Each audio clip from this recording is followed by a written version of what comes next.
You're listening to Nowhere in Mulberry. Film, television, and pop culture. It's where you find it.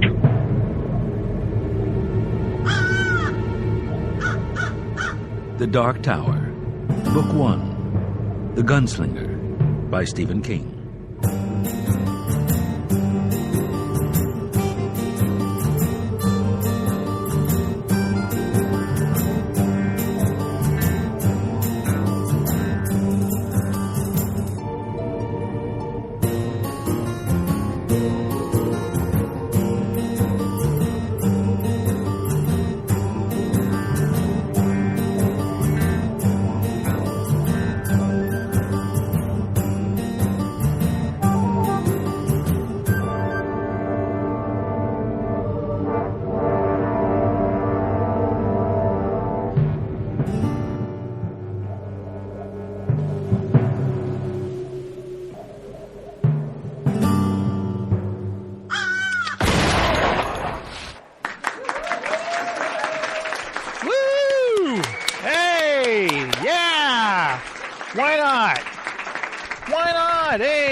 The show. This is the first ever Nowhere in Mulberry book club meetup type show. I don't know, what do you call it? The Nowhere in Mulberry book club. Let me just say, Nowhere in Mulberry is a live pop culture internet show that we podcast. We talk about film, television, pop culture. Why not talk about books too? We love reading, so we get together. We're always reading something, and we always end up talking about it, so why not talk about it with our fans? Exactly. And I am Jason, and this is Mulberry Bill, the Mulberry historian. How you doing, Bill? I'm excellent. Unfortunately, Steven could not make it. No. I mean, he always just barely scrapes by getting here on a Friday, so on a Thursday, I knew he was pretty much screwed. Did he read the book? The deal was he read it a long time ago. Oh, okay. And he was going to reread it, and he started. But I think he was going to just try to get by on what he remembered. That would be kind of tough. Yeah, it would. Because it's like even after reading it the first time and then going back and reading it again and then listening to the audiobook, I don't think I still have all of it in my head. Right. It's interesting because I did finish the book, it was like 2 weeks ago or something, and it's so fresh in your mind and vivid, and then it slowly starts to fade away like a dream. And then you can't remember anymore. So I started listening to the audiobook, and re-listening to that, it's just like, oh yeah, I see it all again. It's very interesting. And you start to remember everything. And there's this guy what's the name of the guy who did the audiobook? I honestly can't remember. Well, basically Ian McShane. Yeah, it's a guy who sounds like Ian McShane. But when he says certain lines that you hear in your head as you read it, it cracked me up. It was just really funny just hearing someone say the words aloud, the dialogue. But let me go ahead and say this. The Nowhere in Mulberry Book Club, this is the very first episode. And what we're doing is we're covering the Dark Tower series by Stephen King. The first book is The Gunslinger. And we've just read that this month. At the end of this month, we're going to cover The Drawing of the Three. Right, Bill? Or so hopefully. We think. I'm ready to dig into that book. It's much bigger than the Gunslinger. Much. Well, don't be surprised if I'm done reading that book by the end of the weekend. Well, you know what? You are going on vacation, and there's not a whole lot to do out there.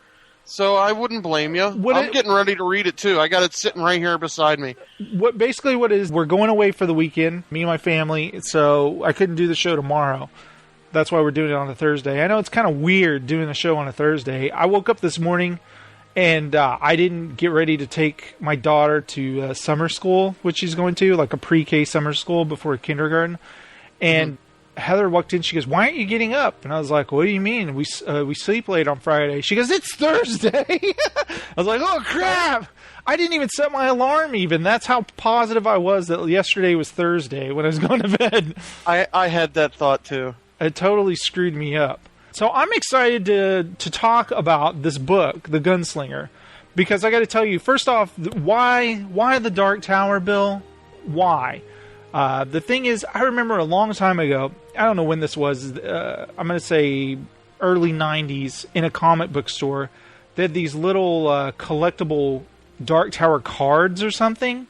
It was like different paintings or whatever. And one of them was the Gunslinger. I could show you on the Stephen King's actual site. He has pictures, and that's one of the pictures I saw where Roland has his head kind of cocked to the left, and he's, reaching for his guns. And I thought it was such a cool painting. I was like, what is that? Then I read it was like Stephen King's The Gunslinger. I was, what the hell's that? Is that like a new comic?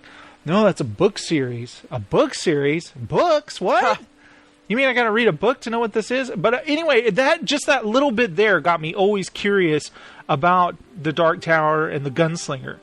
I just wanted to know. And all this time, it's like a passing thing. I guess you could say the Dark Tower has always been on my bucket list, Bill. Okay. Unlike Jesse James, I don't want to ride on the ice on a motorcycle in Alaska. I want to read a series of books before I die. You don't want to drink coffee pooped out by goats? Or anything? Exactly. I don't want to figure 8 race. I don't want to run for the cops. I still don't understand the running from the cops thing. But anyway, no, I don't either. But I digress. But I think the first time I was ever introduced to it was, I think I saw a picture of one of the books, and it was Roland with that, with the hat and the rose in his hand. And I was just like, what's that? That looks interesting. And, to have the guns on and everything. But right. I've never been like a crazy Stephen King fan. I've read, It. I've read more recently like Cell and stuff, but I've never really thought to dig into the Dark Tower series. Right. Yeah. That's the thing. I've talked about this before where I will read other authors and come back to Stephen King and realize I do actually miss his voice and the way he writes. And I got to say, when I read The Gunslinger, I'd been reading his other stories, the Low Men in Yellow Coats, and it's written in a different way. And it wasn't until, it was hard to place how this book is read. It was just, it's very poetic, the way everything is described.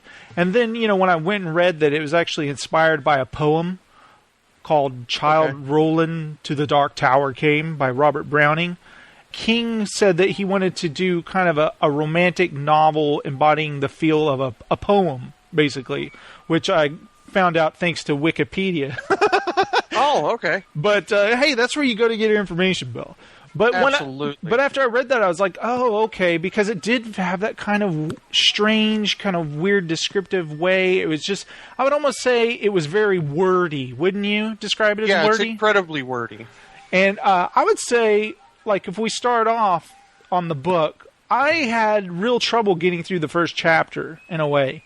Not where I didn't understand the words. Hey, I did have to look up some words in this book. I'll admit to you that right now. Oh, but I always have to look up words in books. I think that's what makes you a better reader and expands your vocabulary. But you know how when you read a book, it's like slipping on the goggles, the VR goggles as you're reading, and your imagination can take hold, and you picture everything? It was almost like they're almost on. Oh, they just fell off. And it would just be like, it was hard for me to get into it right away. And when he gets to the guy named Brown with Zoltan. Mm-hmm. Yes, the Raven. The Raven. I started getting into it. And remember, basically the whole book starts off with him after the Man in Black. Yeah, see, that's the thing with the moment I started reading it, I was sucked in. The whole idea of him chasing this guy across the desert, coming upon his burnt campfire that was left in a symbol that somehow he would try to interpret in different ways, like it was the Man in Black taunting him, or something like it. Just something about that pulled me right in. That was very cool. It was very cool imagery of him always coming upon the old camp. And it kind of reminded me of, recently I watched The Good, the Bad, and the Ugly, which Stephen King says is an influence on the book, the whole idea, kind of this. And I wouldn't even call the book a Western at all, would you? It's more like a fantasy Western, post-apocalyptic. I don't know. It's hard to pigeonhole, isn't it? To think of it as a Western in that there's a cowboy in it, I guess. It's not. He's not really as much a cowboy as a gunslinger. Yeah, just the cowboy imagery. the area he's in the beginning of the book is this desert, and Right. it's kind of, you have the devil grass and everything that's so much like the Old West, and it automatically kind of settles in your mind, this Old West mentality. Right. I had imagery of the lone man walking through the sand dunes, almost like a Randall Flagg in The Stand, the walking dude, just walking along in the middle of nothingness. I love that imagery. And as he comes closer and he looks up and he sees something in the distance, he can't make it out in a way, and then he gets closer. The book deals a lot with flashbacks also, where it'll have him, he's in present, but then he will reflect on things from the past. And one thing that the book does a lot, wouldn't you say, it reveals very slowly subtle little things. It's almost like we're in the gunslinger's head, and he will say things in his head, or he'll think them as if we know, and we don't know what he's thinking of, who these people are yet. And I almost started to like that. It's almost like a game that Stephen King is doing, is he's hinting at things from his past that we will get to know eventually, right? Yeah, I mean, from the very beginning of the book, it mentions how he lost his hat and he lost his horn, the horn that belonged to his old friend Cuthbert. Right. And you're like, oh, okay. It teases those things right off the bat, and it kind of festers in your mind until whenever finally something triggers that thought in his head and the flashback starts. And it's funny, as the book starts and he's walking, you picture him walking and he's got his hat on, and then you read he lost his hat and it's like, bling, okay, the hat's gone. Yeah. And what I was imagining, okay, he no longer has a hat. The cover is wrong on the book. He has no hat. No. But, okay, let's get into this. He meets the guy that I was talking about, Brown, and Zoltan, the wonderful little crow, right? Hmm. Ah, yes. Good imagery there, right? Yes. And Zoltan, I immediately like Zoltan because he brought some humor to the story immediately. Mm-hmm. Screw you! Yeah, that's the audiobook guy. I thought was hilarious, him saying the little things. But it was kind of strange, isn't it? Like, what did he do? Didn't the Roland immediately pass out as soon as he got there and he awakens? No, he gets there and immediately he doesn't know what to make of the guy. This is in his head. He's always questioning, is this a trick? Right. And we don't know why. We don't quite understand why he already thinks that the man in black is screwing with his head. Obviously, Right. Again, that calls back to something that's revealed later in the book. But he sees Brown and he wonders who he is, and there's that little,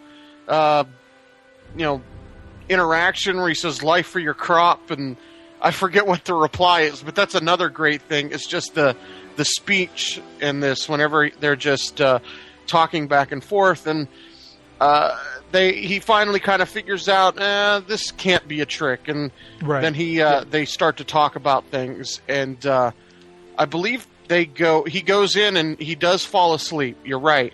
But then whenever he wakes up, I think dinner starts or something, and then He's making corn. He's a corn farmer, right? somewhat, yes. Yeah, I remember he makes corn, but some man brings him beans, and he's telling Yes. Papa Doc brings him beans. Papa Doc brings him beans. He's the bringer of beans. He's the bean bringer. But yeah, and the things are going through Roland's head, Roland Deschain.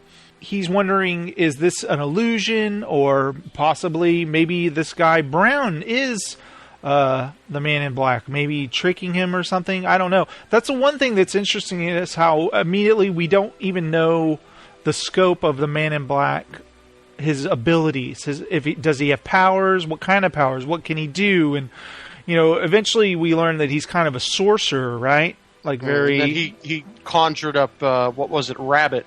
It came out of his sleeve for him and Brown. What I love, I gotta tell you, I fell in love with the way that the gunslinger spoke, didn't you? Yeah. He would always say, "Yar." Yes. Instead I found myself saying that Yar. constantly. And, I've been driving you crazy with, "Do you say so?" And let it be so. Let it be so. I love how somebody says something, he goes, "Do you say so?" I love that. My favorite is still, you say true, I say thank you. Yes. And he uses the word, he talks about the caw a lot. Caw. Not like a crow caw, but I guess it means like your destiny, right? Yeah, I think the caw is, kind of like the passion of life, I'm guessing. Right. And basically a lot of things, you kind of settle into it. It becomes like this nice rhythm of dialogue, I think, the way he speaks, that I really like. And what would they call it? A palaver? When you sit and you have a talk, is a palaver. He had a nice palaver. A term I've honestly never heard until then, and I think anytime I'm going to mention a long talk or a debate, I'll use palaver. Yeah, basically, we're having such a great word. We're having a palaver now, aren't we? About the book. Yes. This is when the book really starts to get good, as he starts to tell Brown about where he came from, the town of Tull. And he wants to, but he can't until Brown engages him to. Right, he's waiting. There's something holding him up. Maybe he's ashamed, or that I don't know what it is. He's got to talk about. I haven't understood it. Yeah, he's got to talk about what happened, and he's waiting for the dude to ask him or bring it up, but the guy doesn't seem to want to. And finally, he says, "Will you hear my story or whatever?" And he says, "If you wish to tell it." And he's like, "Okay, well, that's good enough. I'm going to start telling you," And that's, he shows up to this town. Do you remember what the town was called? Oh, it's Tull. I just said that. He shows up to Tull, and it's like, that's what's so weird about the book is the descriptions of places. It sounds like a real shithole, doesn't it? Yeah, it is. It's this desolate. Again, because it's been mentioned, it's because the world has moved on. It's right. That's one thing everyone says. I guess this world that he's in is in its twilight of being, and there's just nothing really left. Right. And so when he arrives at this town, everyone looks pretty disheveled and like poor, and the kids are little shits. And it was interesting, the first hint that something, we're not in the Old West, and almost in the book we don't even know this yet. We don't know where we are. They're singing "Hey Jude." It's coming out of the what would you call it, a bar? It's a saloon. The town saloon. A very ragged saloon. I think the description was there was a sawhorse bar. So, you just picture two sawhorses with a piece of wood across it, a broken down honky-tonk piano, and just people playing, what was it called, Watch Me, or Watch This? Right. The type of card game, I'm guessing, is kind of like war. I don't know. That guy Sheb is playing the piano. Yes. And remember he leaves his mule. With strange daughters, I remember. Yeah, it's an old crook with very sexualized older daughters and a baby. That was really weird, wasn't it? Like, they keep making eyes at him, and he's like, "Get in the house!" He's just like abusive towards him to get. "Shut up, go inside," or whatever. What does he order? Beer and some burgers? And I was like, all right. 3 burgers and a beer. 3 burgers.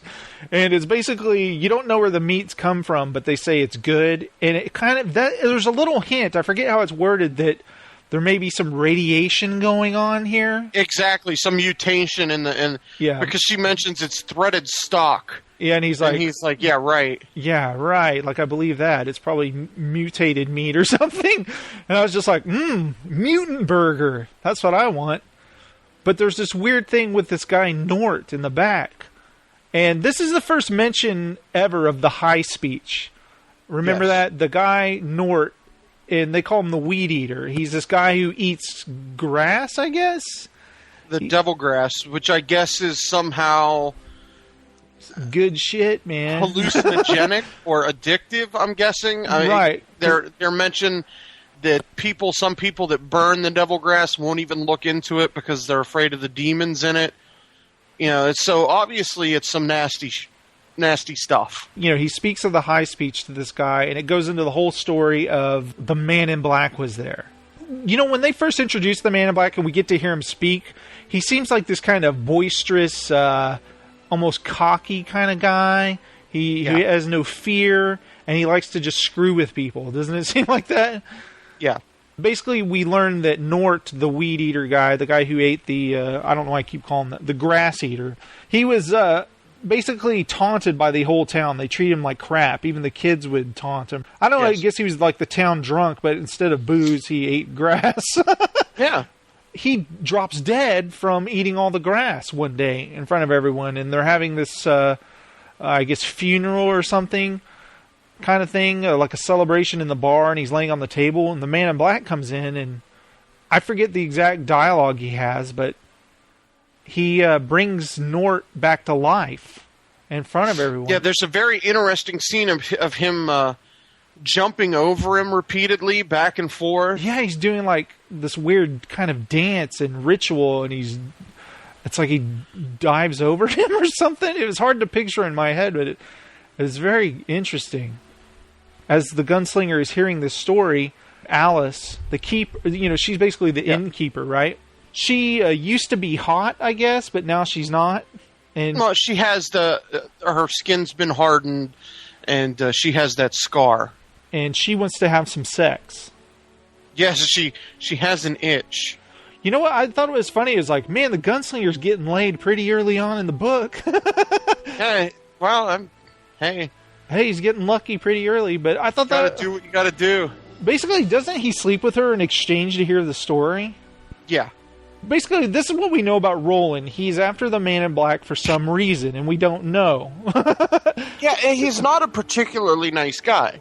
Yeah, he's very suspicious of people, and he's not the most terrific things to get what he needs from people.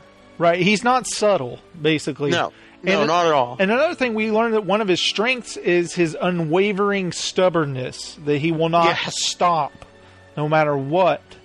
And so basically Roland has decided to stay in this town for a while because the desert looms in the distance, and he doesn't know once he enters the desert to go after the man in black. He wants to know, how big is the desert? Where does it lead to? He's kind of doing a little bit of homework before he sets on the path, right? He's kind of resting. He goes to the livery guy, Kennerly, asking him what exactly lies beyond the desert. How far is it? And Kennerly has no idea.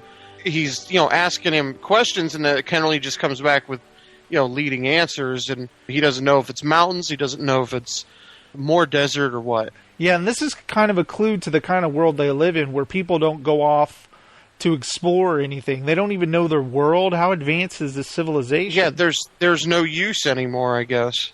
People just stay put, I guess. I thought that was really interesting.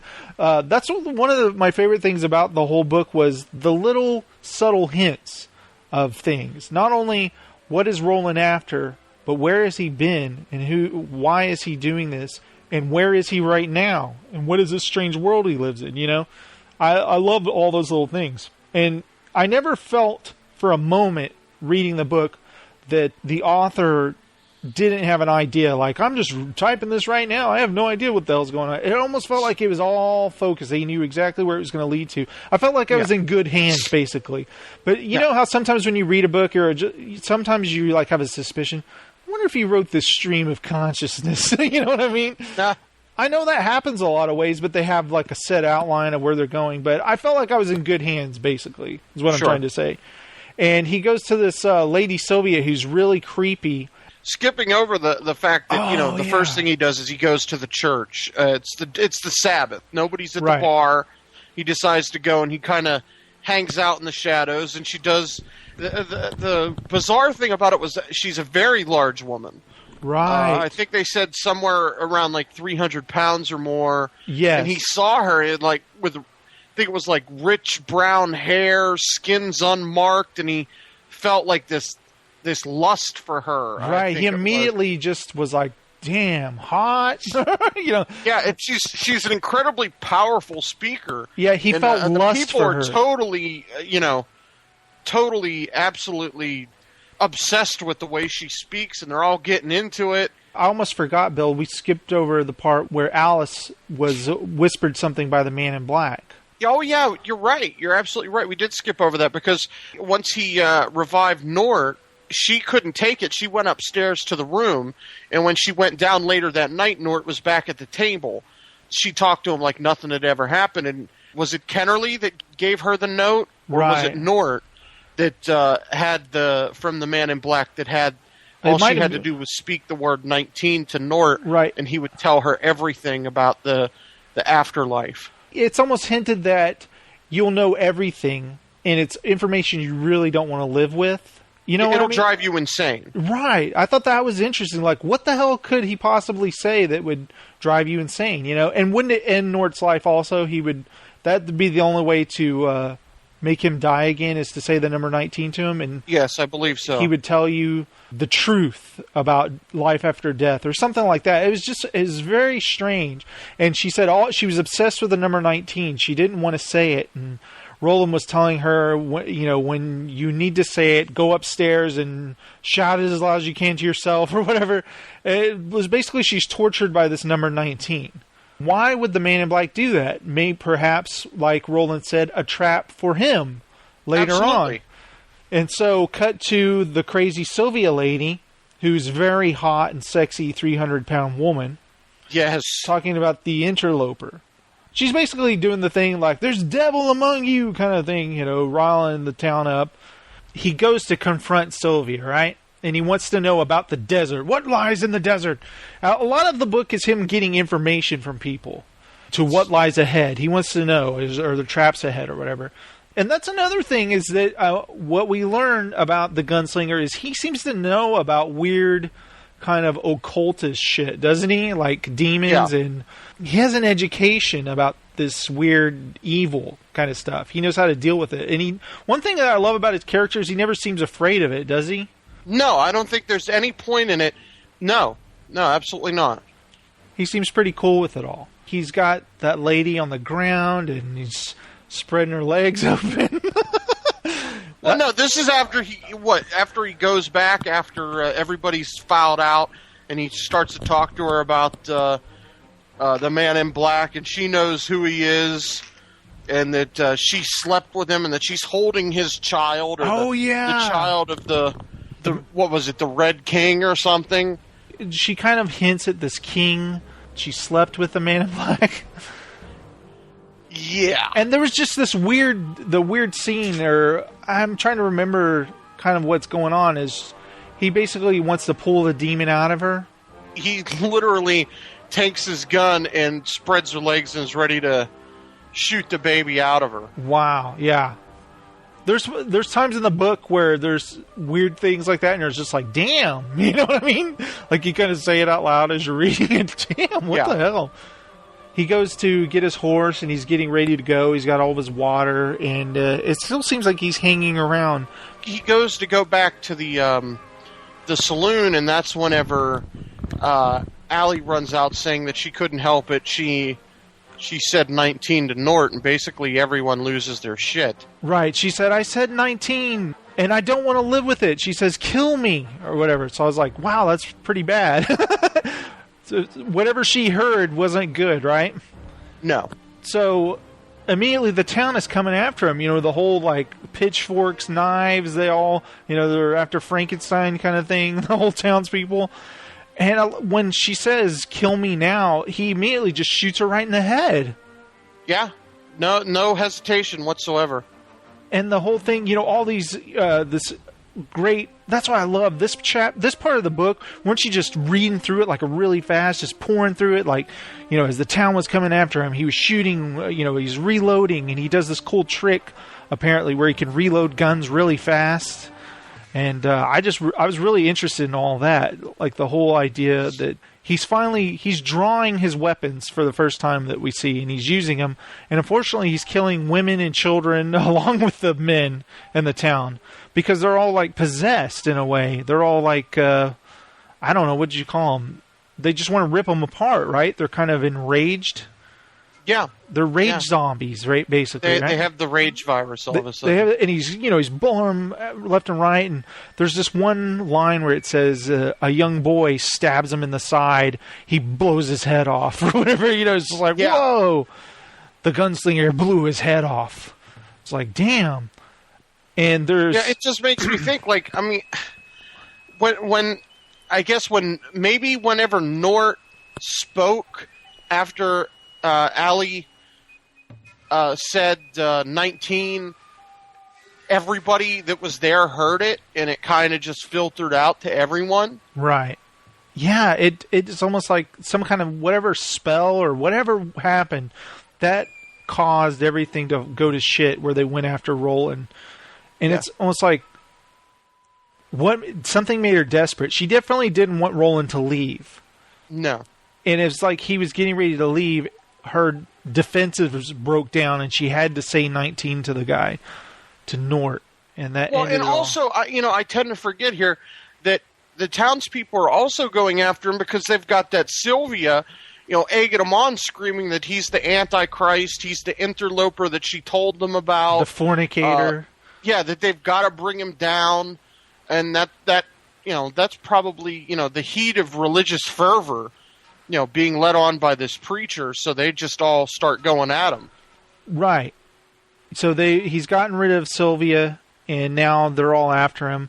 And I think, what was it? The town of Toll had 39 men, 14 women, and 5 kids. And he kills all of them. Yeah. Now, I loved how with Sylvia, she was carrying crosses in each hand, and he just has time to shoot the crosses and her.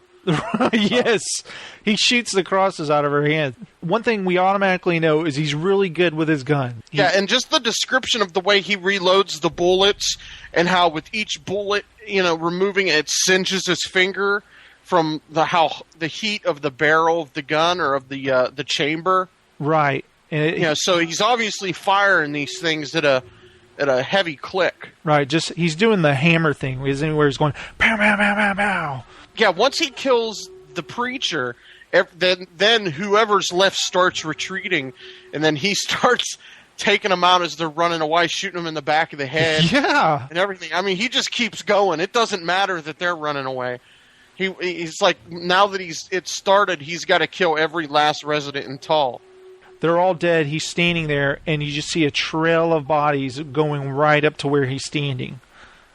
He gets cut a few times, too. I believe people whack him and they stab him and stuff, so he didn't get out of it unscathed, but he's fine.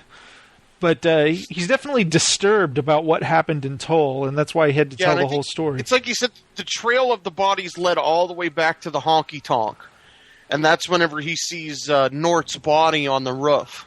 Right, they tied him up. For some reason, they really didn't like that guy, did they? No, I guess they didn't. They didn't like him eating grass.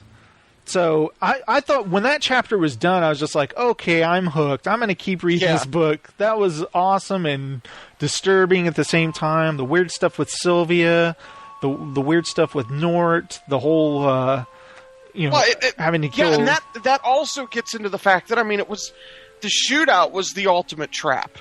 I mean, the Tull itself was a trap, but, it just, the way he reacts without thinking, the man in black knows this. And he obviously knows Roland to a deep level, to the point where he knows exactly how to manipulate it. He knows that he'll see the town. He knows that it'll be a trap, but he also knows that he can't turn away, that he has to keep going. And I could see how, if you were a bad guy or whatever the Man in Black is, how he'd have fun just going, oh, here's this guy again. I can't believe this guy. He really does want to find me, doesn't he? This guy, he just never stops. Oh, the Man in Black's the cake boss all of a sudden. I don't understand what's Oh, no. So, during the whole book, like I said, there's flashbacks. And we get little flashbacks to when Roland was young. I don't know, at what point... Has he gotten to the way station yet, when we've already seen him as a boy yet? No, with Tull, it goes through Tull, and then it's done. And it goes back to him at Brown, with Brown, in the little underground hovel that Brown lives in. And he's like, Brown asks him if he feels better now that he's told the tale, and I think Roland says something like, why should he feel bad? And Brown says, because he's human. And it just... There's just Brown. I think Brown makes he says, obviously you're very close to the Man in Black.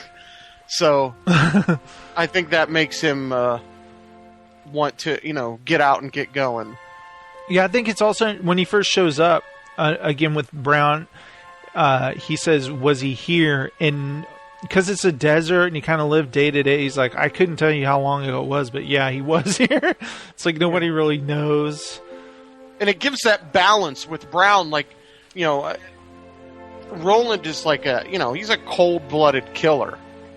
You know, but he likes Brown. There's a humanity inside of him. Right. I don't know how you describe him, but he's complex, let's say that. Yeah. Screw you, and the horse you rode in on. I think he's old, Jack. So basically, what is it? He gets to the way station, and there's just a whole bit of him walking in the desert for on and on, thinking about the past. He doesn't think he's going to make it. You know, his water runs out, and he's walking. And I love that he sees in the distance, it was the man in black. And he pulls his guns. He's like, I forget what he says. It's basically like, "Free, sucker!" You know, essentially that. And then as he gets close enough, he sees it's not the man in black. And, I think I'm going to pass out now. And he's like, and that's when he wakes up and introduces Jake. And I thought Jake's story was very interesting. He's a young boy who's in this way station all by himself. He's helping Roland, who's passed out. He's exhausted. He needs water. And I love the visual of him, you know, kind of laying on the ground staring up. And when Jake goes to get water, he hears some weird hum. And then he comes back with fresh water. And he doesn't know what that sound is. But what we learn is there's machines here from before, when the world was different, that still work. And it's some kind of pump or something for water. Yeah. And, Jake talks about how he doesn't know what he's doing here. He doesn't remember. The man in black was here, but he was afraid of him, so he stayed inside and just watched him the whole time as he made camp. And what did you think about Jake's story of where he came from? And he remembered New York. And, well, yeah, he describes what is obviously Manhattan, but Roland has no idea what he's talking about. And that's whenever it reveals this whole little thing that Roland has the ability to hypnotize. Oh, yeah, with the shell. Yeah, with the shell. And, Jake agrees and he hypnotizes him. And Jake tells the whole story about how he was the only child of rich parents, goes to a private school, has, cooks, nannies, tutors, that his parents don't hate him, but they have seemed to overlook him, I think is what it said. Yeah, they don't really pay attention to him. Yeah, that they're very busy with their own lives. And that Jake kind of raises himself and becomes, he talks a little bit professional kid. He talks a little about how he loves his housekeeper or something. Like, yeah, she calls him Bama for some reason. Yeah, I thought... I like little details like that. It's teased that Jake sees the man in black out of the corner of his eyes. He goes across the street, and the man in black pushes Jake in front of a car. And what was it? As he's lying dying in the street, the man in black, who turns out to be a priest, wants to perform an act of contrition on Jake. And then that's when Jake dies on the pavement. And he wakes up there at the way station. Yeah. Not knowing what the hell's going on. So somehow he's died in, this version of our world in the, late, I think it kind of teased it to be like the late 70s, early 80s. And wakes up here. And he doesn't know, and he's forgetting things every day. Yeah, he keeps forgetting things more and more. And his name isn't even Jake. He says, "My name is something, but call me Jake." Or my friends call me... Or his name is John, but my friends call me Jake, or something like that. Yeah, his name is John Chambers, Jake for short. Right, and I love the idea of the way station. Just, you picture it in your mind. Everything is so vivid. Just like a run-down coach station. Like, you think it's, and that obviously they mentioned something about cars or something that had traveled along that way before, so I'd almost think it's like an old gas station. Right. And they just call it a way station. And like because, an old mini mart and it's now gone. And it's something... Where else did Jake get the jerky from? And remember, down in the basement, the cellar, there's a bunch of food down there. Canned goods and stuff.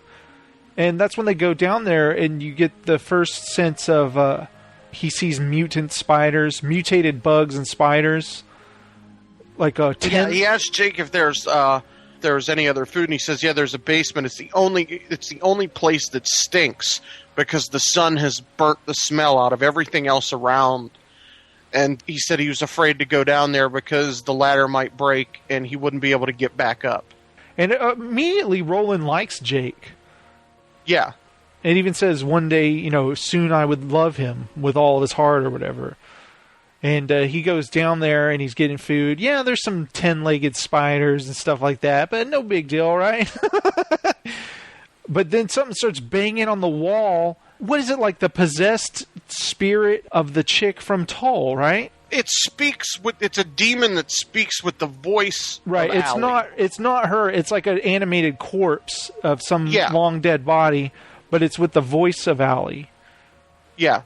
And I wrote down, it says that it tells him to go slow past the drawers, Gunslinger. While you travel with the boy, the man in black travels with your soul in his pocket. And that's whenever Roland punches through the crack in the wall, reaches inside, and pulls out the jawbone. Right, he takes the jawbone off the corpse that was possessed. Which I was like, oh, that's interesting. Souvenir, right? Yeah. I got me a nice souvenir here. But we learn later on what he needs that jaw for, which I thought was cool. Yeah. I thought all that stuff was cool. I love that he punched through the wall. Like, I'm not afraid of something talking to me through the wall. No big deal, right? Yeah, he's obviously dealt with this sort of thing before, not to get that shaken up. But once he gets back up there, it's like, well, we got to get out of here. I think they stay one more night and then they leave in the morning or something. And then you're going to have to remind me of this. Basically, when we have little flashbacks to when Roland was young and he had his pals, what was it, Cuthbert? Yeah, Cuthbert and... what was it? Was it Paul, one of them? What is... No, I don't. I think it was, there was Cuthbert, there was Court was the teacher. I'm going to just start randomly naming names. Yeah, I'm trying to look through... trying to think back of what their names were. But he went to school, his school chums that were all in the Gunslinger. They were in the Gunslinger Academy. Gunslinger Padawans, essentially, right? And, there was little hints here and there where they were basically of a kind of stock. Their families, they were the breed that would be turned into gunslingers, right? That's where they were, like a school that taught gunslingers. So immediately things start capturing my imagination. Whoa, some place where gunslingers were like were they the form of the law? Were they just the form, were there some kind of military? What were they? I don't know. They were, I would almost think that they were like the elite soldier. Or the soldier of the court. Because you immediately learn that they have different kind of traditions. Mm-hmm. And remember, I believe the first flashback is them with the hawk, David, right? Yeah, with David, yeah. And we first are introduced to his hawk and how, no one can befriend a hawk unless you're another hawk yourself. They kind of say, and we immediately... And that's when Cuthbert messes up with the hawk. He lets it fly, but he does it wrong, and then Court, the teacher, just beats the living shit out of him. This Court, the guy who's teaching them to be gunslingers, where he is an asshole. Yeah, he's beating on children, basically, to whip them into shape, and they all detest him. They hate him so much. And you feel sorry for Cuthbert, and Roland even knows that Cuthbert won't really make the cut. Well, I think that it's not that he won't make the cut. It's actually, I think Cuthbert actually is stronger than Roland in a way. He says he's smarter, beating. Right? Yeah. Yeah, Cuthbert can take the beating, but it's almost like, I don't know, maybe he doesn't have the stubbornness Roland has. But Roland just knows that whatever Cuthbert has, he can do more in life than just be a gunslinger, in a way. I don't know. Yeah. He sees more potential than just this kind of life, I guess. Yeah. And there was the whole thing. I know I'm skipping ahead, but I don't remember when it happens, Bill. But the whole part with the cook, well, that actually happens. That happens now. It's like after Court beats on Cuthbert, it says that's it for the day, and that he has to go without supper for the night. and sends them off. And that's whenever Roland tells Cuthbert that, hey, we can just go to the back kitchen or whatever, and Hacks, the cook, will give us stuff. He always does. Right, the kitchen cook, Hacks. You know, it was just so vivid the way that they said the kitchen and all the little workers working on all the food. Yeah, you could totally see it in your mind's eye.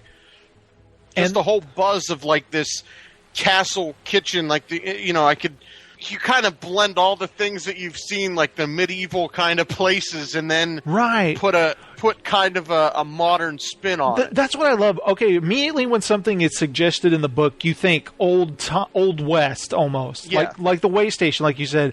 Then you get these subtle hints, and all of a sudden it turns in your mind from this old ramshackle shack to this is like an old gas station or something. Yeah, and that's what's so cool about. And the world moved on, you keep hearing that, is that this is like a new kind of Old West in a way, but where a more advanced civilization used to be. Yeah, well, maybe even a parallel civilization to our own, because it's mentioned at one point that there's a guy who becomes obsessed with a gas pump that has Amoco lead-free on it. And he starts basically a cult that starts worshiping this old pump. Right, I love that. And he said the man was prone to holding the hose between his legs with the spout. And I guess he would, hey ladies, check this out. This is Amoco lead-free Thunder God pipe. They're like, they're like, praise your pump or whatever. And the cool thing about, man, that Hacks, he was such a nice guy. He's making us food. Let's go hide under the stairs. Well, no, he gives them a huge meal and then tells them to go get the dessert from one of the helpers. Maggie. Yeah, so that's whenever... I remember that name. Yeah, that's whenever they're on their way, and then the other guy... What is it called? A scullery boy comes in with a guard. And remember, they're being sneaky because I believe Court did not want Cuthbert to get any food because he was bad that day. So that's why they're being sneaky anyway. Thankfully for them. Yeah, they're eating their dessert outside on the stairs, and they're like right there above Hacks and the guard where they come to talk. And that's when Hacks and the guard, they start talking about poisoning everyone. Yeah, there's a plan to kill the people of Farson with poisoned meat, and that they're doing it in the name of the good man. Right, and who's the good man? We don't know at the time. We don't quite know that yet. So basically, they've uncovered two traitors. Like, what the hell? Well, see, that's the tough thing. Hacks didn't want to do it. He didn't want to, because if you poison the meat, you're going to kill everyone, including small children. He just wasn't up for that. But the guard tells him, it's for the greater good, and the children won't feel any pain because it's poison. And he kind of talks him into it. So that's whenever the boys know. And this is another thing. This is where Roland, hears this, and he's like, Hacks, no, he can't be doing this. But Cuthbert, he looks at him and automatically knows that, Cuthbert's ready to turn him in right then and there, the moment he hears it. Whereas Roland has like this crisis of conscience. Yeah, almost like this loyalty to the friendly cook. Like he wouldn't do that. He seems like a nice guy. And there's subtle hints of wherever at this time and place that Roland is living, there's some kind of revolt happening or rebellion, civil war, I guess is the word. Yeah, there is a type of civil war, and obviously that's being led by the good man. And whatever is existing in this way of life where they live in this nice place, or his dad has this whatever job he has, that is slowly going to crumble as he's a child. And he does grow much bigger, he grows older, but it's almost like the hints that things are going to start getting bad. Yeah, that way of life. Everything's crumbling down around them. They're like this regal line, the line of Eld, or the House of Eld, where we don't quite know where they came from or how long they've been around. Or there's a mention of whenever Roland's just starting to get to know Jake, and he's telling him stories where he asks him if he knows about King Arthur.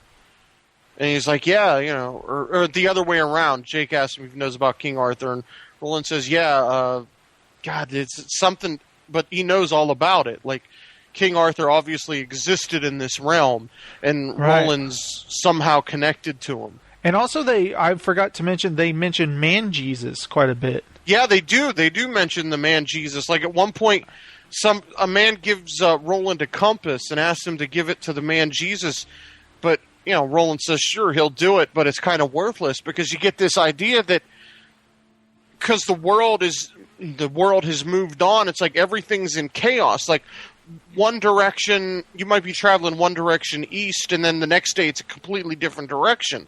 Like, everything is messed up. A compass will do no good for anybody. It's a worthless item. Yeah. So it's just the way the world is in mass chaos. It's so interesting. Yeah, it is. Something got toppled over. Something is off in this world he's in that nothing makes sense. I think there was a mention that sometimes the sun will set and sometimes the sun won't set at all. Like, there's no rhyme or reason to what's going on. And something also, is severely out of balance. When you were talking about, like, in the flames, people thought they saw demons or whatever. I love how he says, even, what was it, the crabgrass? Sometimes it looked like things looking at you or lurking in the shadows or whatever. There's like this hinted evil that's just under the surface everywhere, in a way. It's very creepy. That's what I love, that kind of underlying kind of threat. Yeah, that's going on. Like, there's this even how he confronts the demon in the way station basement. There's obviously this wall has broken down where the different levels of life or supernatural things have merged. Like, there's no barrier anymore. They exist out in the open, and people see them. And in fact, Roland doesn't seem fazed by it at all. He's used to it. Yeah. He has an education about it. He knows how to handle it, or he knows that it can't hurt him, so he's not afraid of that. It's interesting. That's what I love. Also, how we talked about how he does his little trick where he can hypnotize you. You wonder where he picked that up, or maybe that's part of his training. He goes, stare at my bullet, and he does his little trick, and then you're in a trance again. I thought that's cool. Were you getting kind of a Jedi vibe a little bit here? I was. I definitely was. And in fact, I was reading that before Stephen King went back and changed some things, I guess because he just didn't like the wording of it, he had used the term parsecs in the book and changed it to eternity. So there's definitely some Star Wars-y influences. Right. And was he influenced by Star Wars, or had he already written it? No, I think he just started writing it around the same time. It was released in like little bits to some magazine. Right. The first bit was released around the same point in time. In 78. Yeah, the Gunslinger it was the magazine of fantasy and science fiction. The first bit of it was released October of 78. So if Star Wars was released in May of 78? And you got to think of this too, Bill, because even besides that, if you go back to A New Hope, all of that stuff about Jedis is very subtly hinted at. You know what I mean? Oh, yeah. So what we see in the Gunslinger, or about the gunslingers in that order, it's different and it's much more detailed. And I'd almost say that, that idea is more fully realized than what we get in Star Wars. You know what I mean? Sure. Of what the Jedi will become. But it's also interesting that it says that it took King 12.5 years to finish the first book. Is that true? Yeah, I believe he put it away and then went back to it. Holy crap. So M. Daddio in the chat room says that it would be in the early 70s that he started it. Yeah, that's if you read in the foreword, it almost sounds like he started like in 1970, or he came up with the idea. Maybe perhaps he was jotting things down. You know what I mean? Mm-hmm. Something like that. Anyway, that's really cool. That's what I like, the little details of the past, and that it makes you want to know more, doesn't it? Like, what the hell? Where did he come from? Where are these people? And I want to know more about the gunslingers and what happened to them. Because we don't get that in this book. You get the hinting of it, but wouldn't you say this entire book is just like, here's this is going to get you guys prepared for the next book, Yeah, I think that's most people read a book for an ending, whereas this book is all about the story and the setup of it. There's no true linear story in the book. It's just more of a what happens as he goes from point A to point B, and between those points, it fills you in for the next book. Right, that's for what the I series. It's he wants the Man in Black for a reason we don't know. Yeah, and he doesn't know. He just knows that it has something to do with the tower. He has no idea what it is. It just has something to do with it. Do you get the idea he doesn't even really know about the tower either? No, he doesn't know. Yeah, no, he doesn't know. Someone set him on this course too, and they set him on his mission, what it seems like, and he only has a little bit of knowledge of what he's after, and that's what I like. When he learns of things, we learn it at the same time. Mm-hmm. And I'm going to say right now, it reminded me of Lost in the way that when he would be reminded of something and reflect back to his past, Sure. Like I was saying, I could even almost hear that sound of where it goes, it goes back to the past. So there was an interesting bit here, and we're going to take a break after this. But the part about going to see hacks hanged. Yeah, Court gives them the stale bread to put underneath him. That's when we get to meet Roland's dad, and his dad's kind of proud of him. He did the right thing, or he did his duty, or whatever. Yeah. And you get to see his dad has his guns that would one day be Roland's. Mm-hmm. He would add some kind of like plate. He adds a plate to him because his father was shorter and lighter. So he adds a plate to add more weight to him. I love little details like that. I'm a sucker for all that kind of stuff. Mm-hmm. The minutia that kind of really creates the world and the character. And you get the sense there that his dad's very distracted. He's got a lot of responsibilities. He's got more weight on his shoulders, and he's busy, Yeah. We don't really get to see much of his dad, but when we do, it seems like he's got a lot of shit on his mind where he can't. Yeah, he appreciates that. He has the time with Roland to talk to him about what happened and how Roland feels and everything. But then after that, that's it. He's never mentioned again. It's just that short. Except for bit. later on at that weird ball type gala thing, that ceremony. But doesn't he say this? Your decisions now pretty much say what kind of person, what kind of man you will become. Yeah. The decision you made here. And he even compliments Cuthbert, your much smarter friend, or something like that. Yeah, it says that, Cuthbert's obviously smarter, but you're more stubborn or something. It's almost like I could see them like two guys, they're best friends. One obviously is a bruiser, kind of like Roland. You know that he could win in a fight. Cuthbert is like the smart buddy or something. Mm-hmm. By no means do we get the hint that he's a wimp or anything, but no, they're just different. He's a more calculated kind of guy, and the whole thing where they get to go to the hanging, and he gives them the bread to put under the feet of Hack so the birds will come in. I love all of that imagery, didn't you? Yeah. And watching the people arrive to see it, and this guy was. And then how the moment it's done, they just clear out. Yeah. I thought that was all very cool. And during the conversation with his father, he says, listen, if it wasn't Hacks, it would be someone else because the people want it. The people need it. Yeah, the people are demanding some kind of retribution for this guy. I mean, for Christ's sake, the guy was willing to poison a bunch of kids, so he deserved to get hanged, didn't he? Yeah, but that was another thing. Like, they didn't even give him a chance to talk. They asked him if he had any final words. And they hung him like mid-sentence. Oh, yeah, you're right. Do you have any words? Yes, I'd like to... Screw you! Yeah. That was great. So, Bill, what do you say we take a break and we come back and we finish up our first ever episode of the Mulberry Book Club where we talk about the Gunslinger? All right. Because God knows I got to go to the bathroom. All right, we'll be right back. Screw you and the horse you rode in on. Calling all boys for Army gear. Weapons check.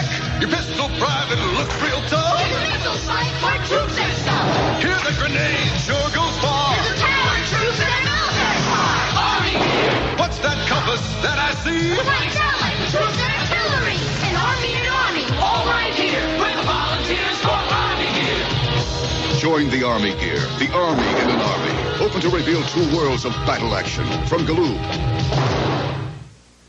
It's cool, it's neat, a sparkling treat. You've never seen anything like this. Hey, we sparkle! We're Sparkle Crest for kids! We keep cool and we sparkle if you show you the way. Give us a try and we'll sparkle up your day. Like a love to touch your teeth. It's all you go to school. Sparkle Crest for kids, we crush and cool. We're Sparkle! A real cool place is Sparkle! Sparkle Crest for kids, sparkle so much. We gon' make you rise to rise. Wake up. It's time to go to sleep. But not until you've seen the next Punky Brewster. Hey, Dr. Brewster? Right. She'll keep you in stitches. No, not her, me. And Henry gets wrapped up in the excitement. No. Yes. But let me explain. It's one shocking experience after another. And that's not all. Are you kidding? Nope. You'll laugh your head off on Punky Brewster. Here they come. Hit and run. Big surprise. Pocket size. Wild and wet. Gotta get one and all. Have a ball. Spitballs. Collect all our little squirts. Audiences are cheering Bill and Ted's Excellent Adventure. It was kind of like Fast Times at Ridgemount High. Back to the Future. Excellent. Very bodacious. Party, dude.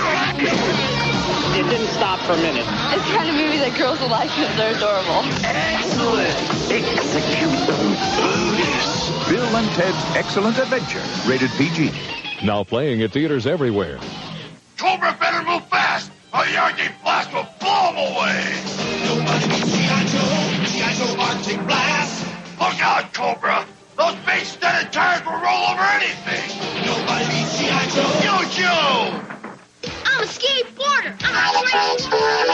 New Pretender Transformers are here. The power of Pretender Transformers. And look, there are evil Decepticon Pretenders, too. Pretender Transformers. Oh, pocket power. The jet blast Carl. The cycle moves Tim. The race car revs Rob. The Countess with Jim. Throwing pocket power crazy for excitement there is. Power that packs in your pocket. Oh, pocket power. Riding down on the road, there's loads of action. Wherever you go, throwing pocket power crazy for excitement there is. Power that packs in your pocket. Pocket power, 10 dynamite kinds, new from Tyco. Thingamabob, gobbledygook, what's its face? Whatchamacallit, whatever it is, whatever it was, chocolatey chocolate. Whatchamacallit, how's it go? Wows'em do, chew-gooey caramel. Whatchamacallit, doohickeys, you know what I mean, peanutty crispies. Chewy, chocolatey, crunchy, hershey. Doodads, skidamarie, more than a mouthful. It's whatchamacallit. Whatchamacallit. Think you're hot, sliders. So come on now, give them your best shot. Sliders, sliders. Slide them to the edge, don't go over the ledge. Sliders, give them your best shot. Sliders, if you think you're hot. Sliders, sliders. It's sliders, and the one that's closest to the edge wins. Sliders, give them your best shot. Sliders, if you think you're hot. Sliders. Turn up the turbo and let them go. Doing tricks. Tricks for turbo tricksters. Rocket Stars Racers gonna put on a show. Doing tricks. Tricks for turbo tricksters. New Turbo Tricksters. Over 45 power-packed racers that do hundreds of killer stunts. Pull them back and pop in a penny for wild wheelie action. Or race your friends through any stunt challenge. Doing tricks for turbo tricksters. Racers sold separately, new from Tonka. Are these your drugs? Look, Dad, it's not. Where did you get it? Dad, Answer me. Who taught you how to do this stuff? You, all right? I learned it by watching you. Parents who use drugs have children who use drugs.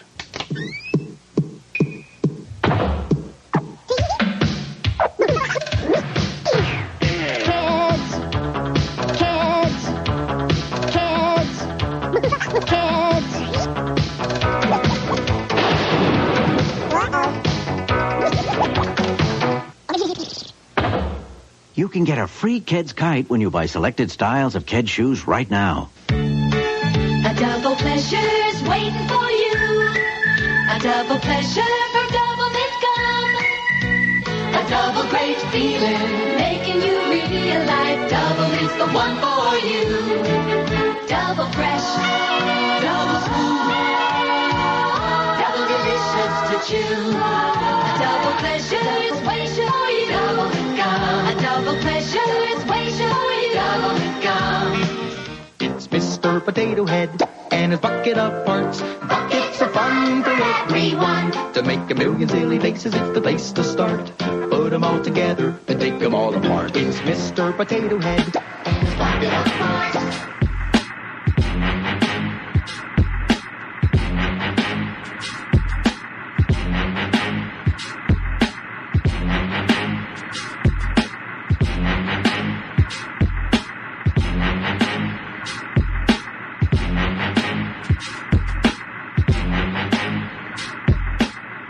Beans, the musical fruit. The more you eat, the more you toot. Ah, yes. Apparently they know that in this world that Roland's in also. Everybody's got to know that. Everyone knows that song. All right, do you remember what we were talking about last, Bill? All right, I think we ended with the end of... basically the way station and all that. Yeah, and that's over that we talked about hacks being hung. And this is when they go on this crazy kind of... remember, they've been in the desert forever. And, you know, each night as they're going to sleep, he seems to like Jake more and more. And Jake kind of puts on this this air of toughness for Roland. You know, he's kind of wants to emulate him. He doesn't want to seem like a wimp to Roland. And he's doing a good job of, you know, carrying his weight. And he's willing to carry the bags. And he doesn't complain, you know. He's really starting to like this kid, right? Mm-hmm. And they're just going through the desert forever, and this is when they get to the mountains, right? Yes, it is. Is this the point where they see the man in black as like a speck? They do. They see him. Yeah, they see him scaling the mountain, and he's like a speck, real far away, but it almost looks like you reach up and grab him. Yeah, they said that. Or Jake asked him if they'll catch him, and Roland says that they will, but probably on the other side. But only if they get going again. And, you know, there's this whole part, this prose. It's all about the climbing and finding your footing. And, you know, and at the same time, Roland is thinking back to things. And do you like how his inner monologue is kind of like, this isn't like me to reflect on things from the past, but he can't help it? It's like he can't help it because, I don't know, the monotony of what he's doing, just all the walking, the climbing, and he just can't help it. His mind wanders about the past. Well, that and especially now with Jake. Because I think there's a line about how he, you know, it looks at the... He starts to realize that Jake's going to be a sacrifice. And he starts to... Does he even know it at this point yet? Yeah, because that's what the... before he visits... The demon in the way station. He knows that it's... The man in black set Jake there as a trap. Right. And the way the kid told it is the man in black was there. Why did he snatch him from his own world to put him there in Roland's way? Exactly. What did the man in black put him there for? Almost to make him... make me fall in love with this kid and care for him just to know he'll be ripped from me to even cause me more pain or something?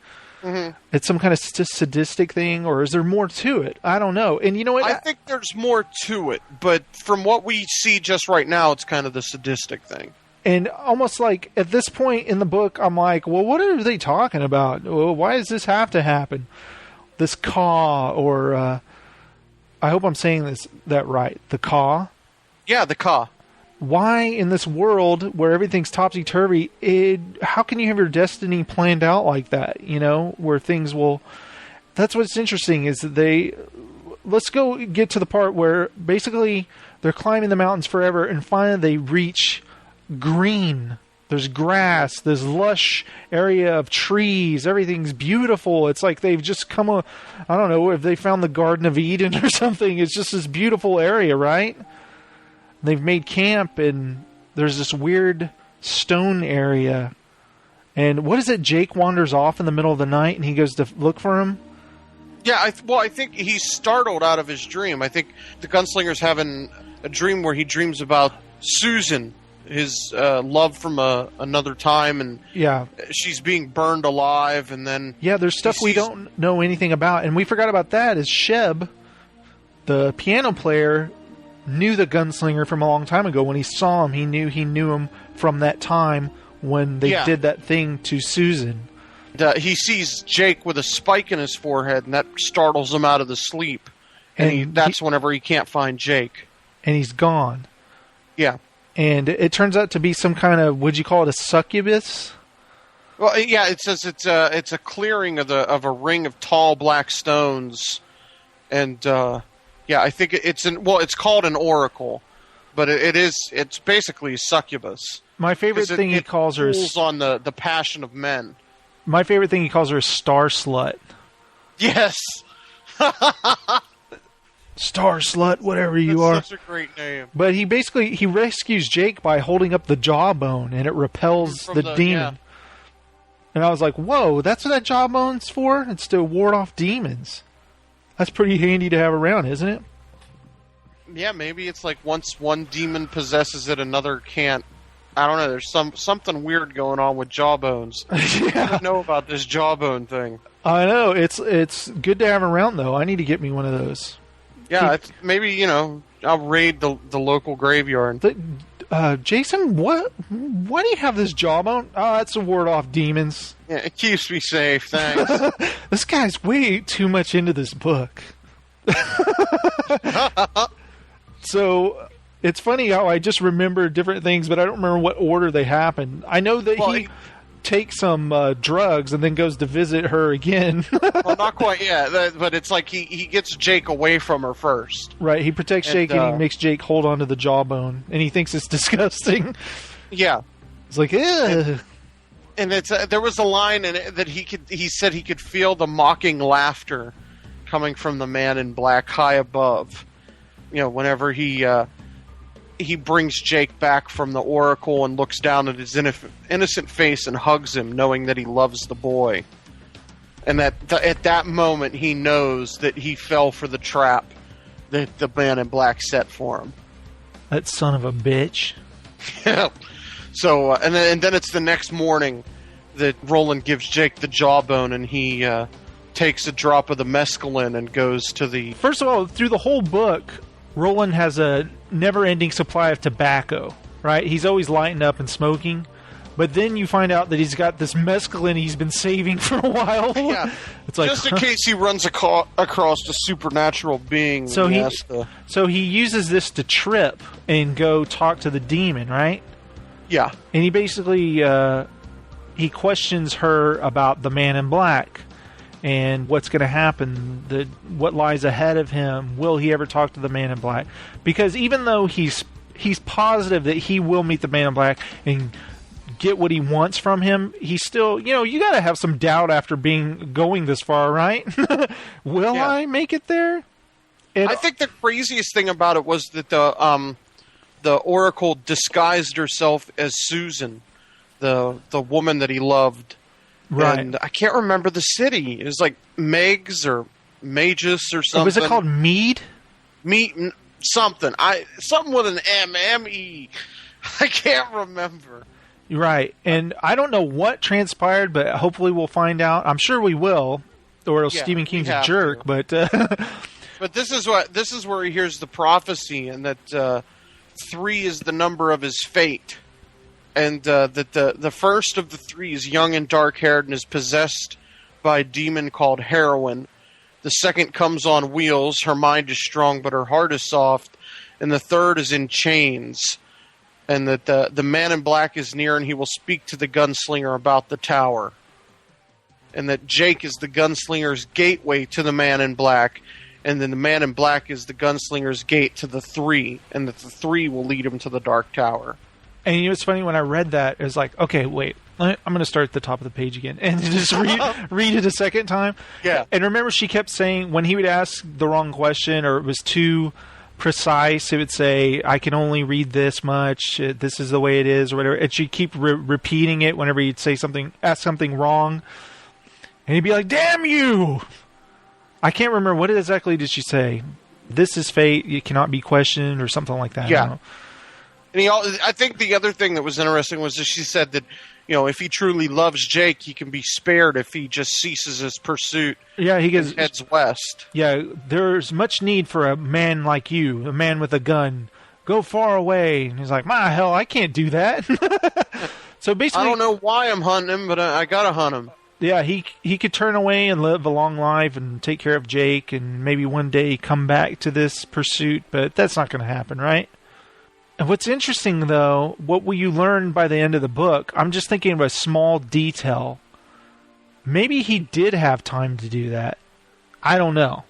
What? Well, I'm just thinking of later on in the book. Do we want to skip ahead that far? But no.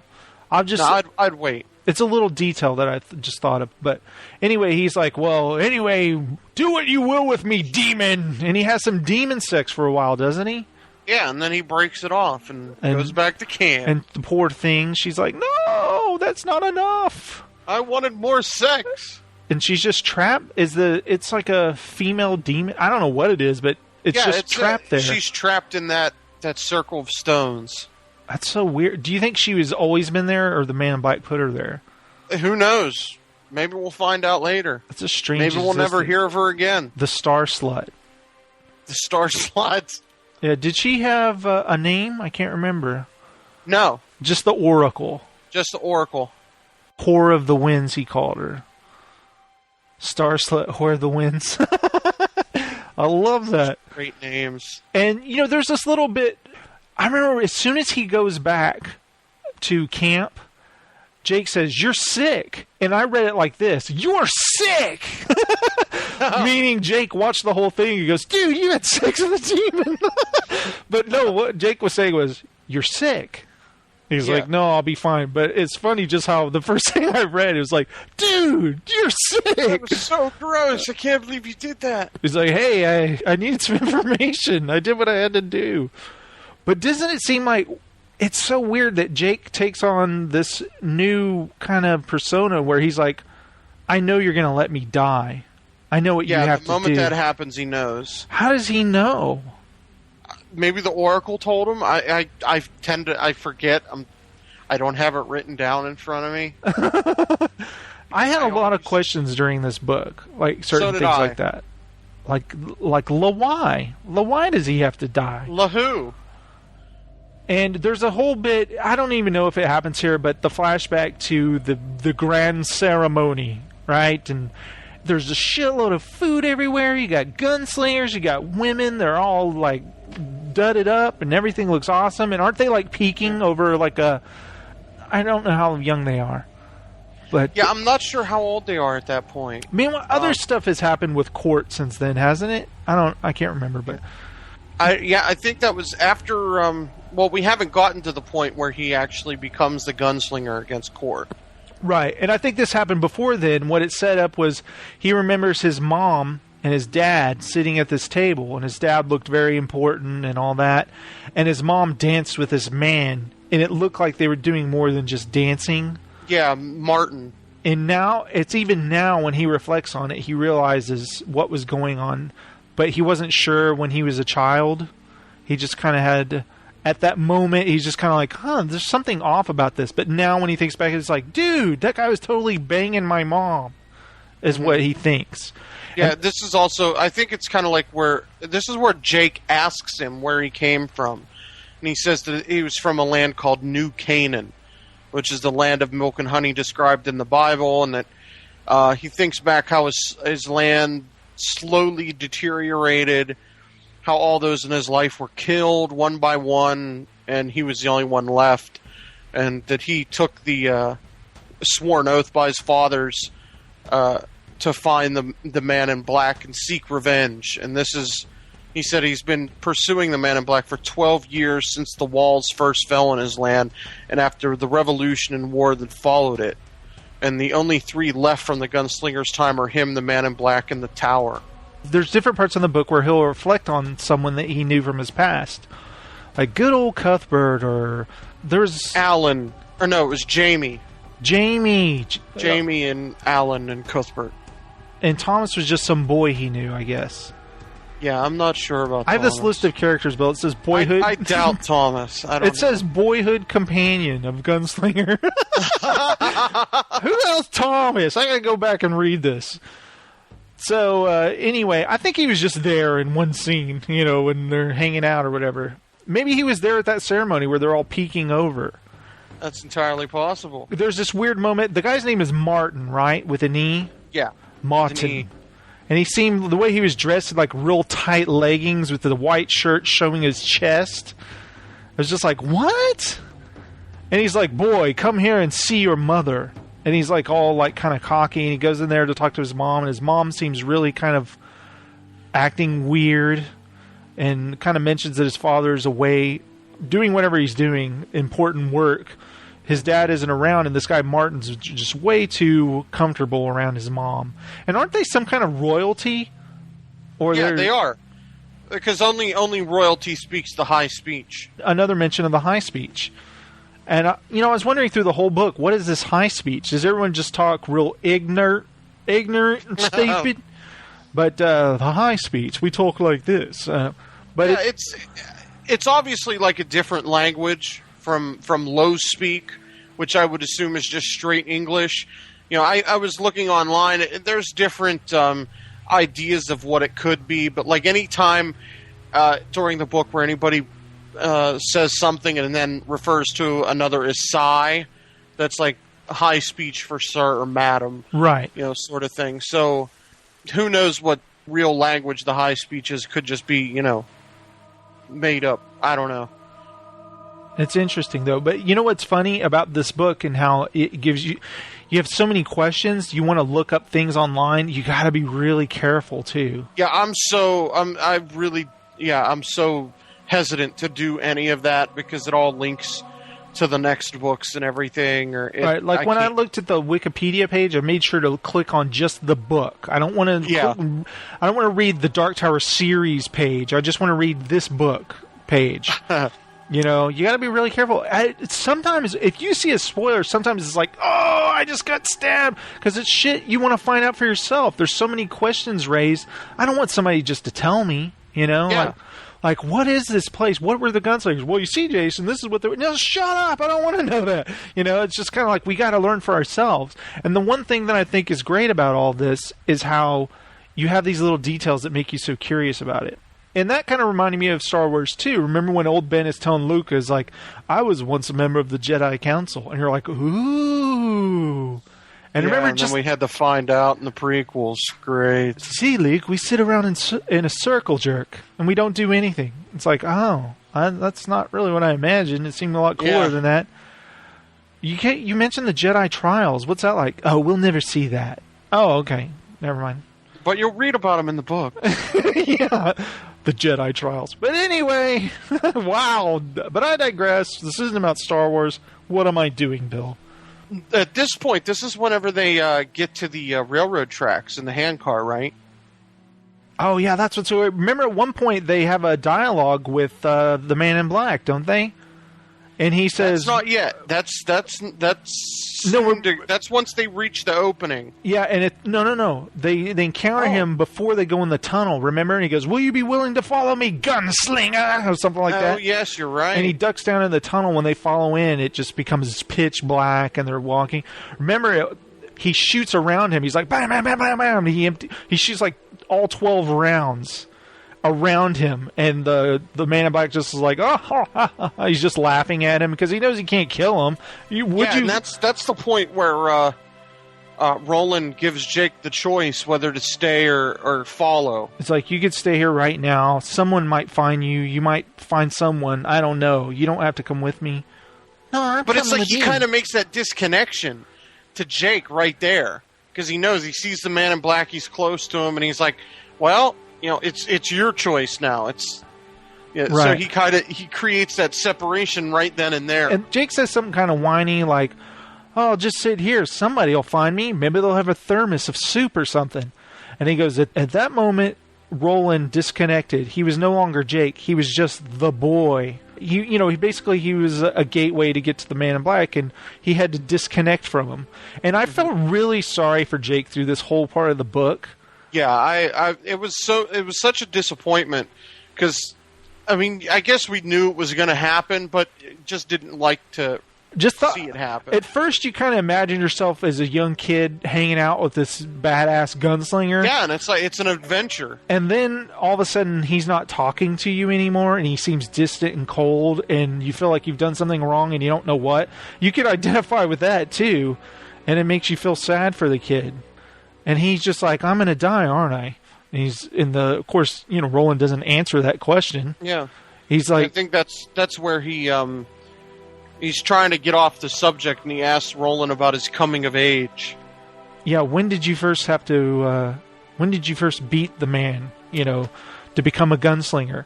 And there's this whole thing about, to become a gunslinger, you have to challenge your master, basically. There are dire consequences if you don't. You're an outcast. Yeah, you're banished. Which is hardcore, dude, isn't it? Yeah, really. It's like, you're banished. It's like, no, I just want a do-over. Come on.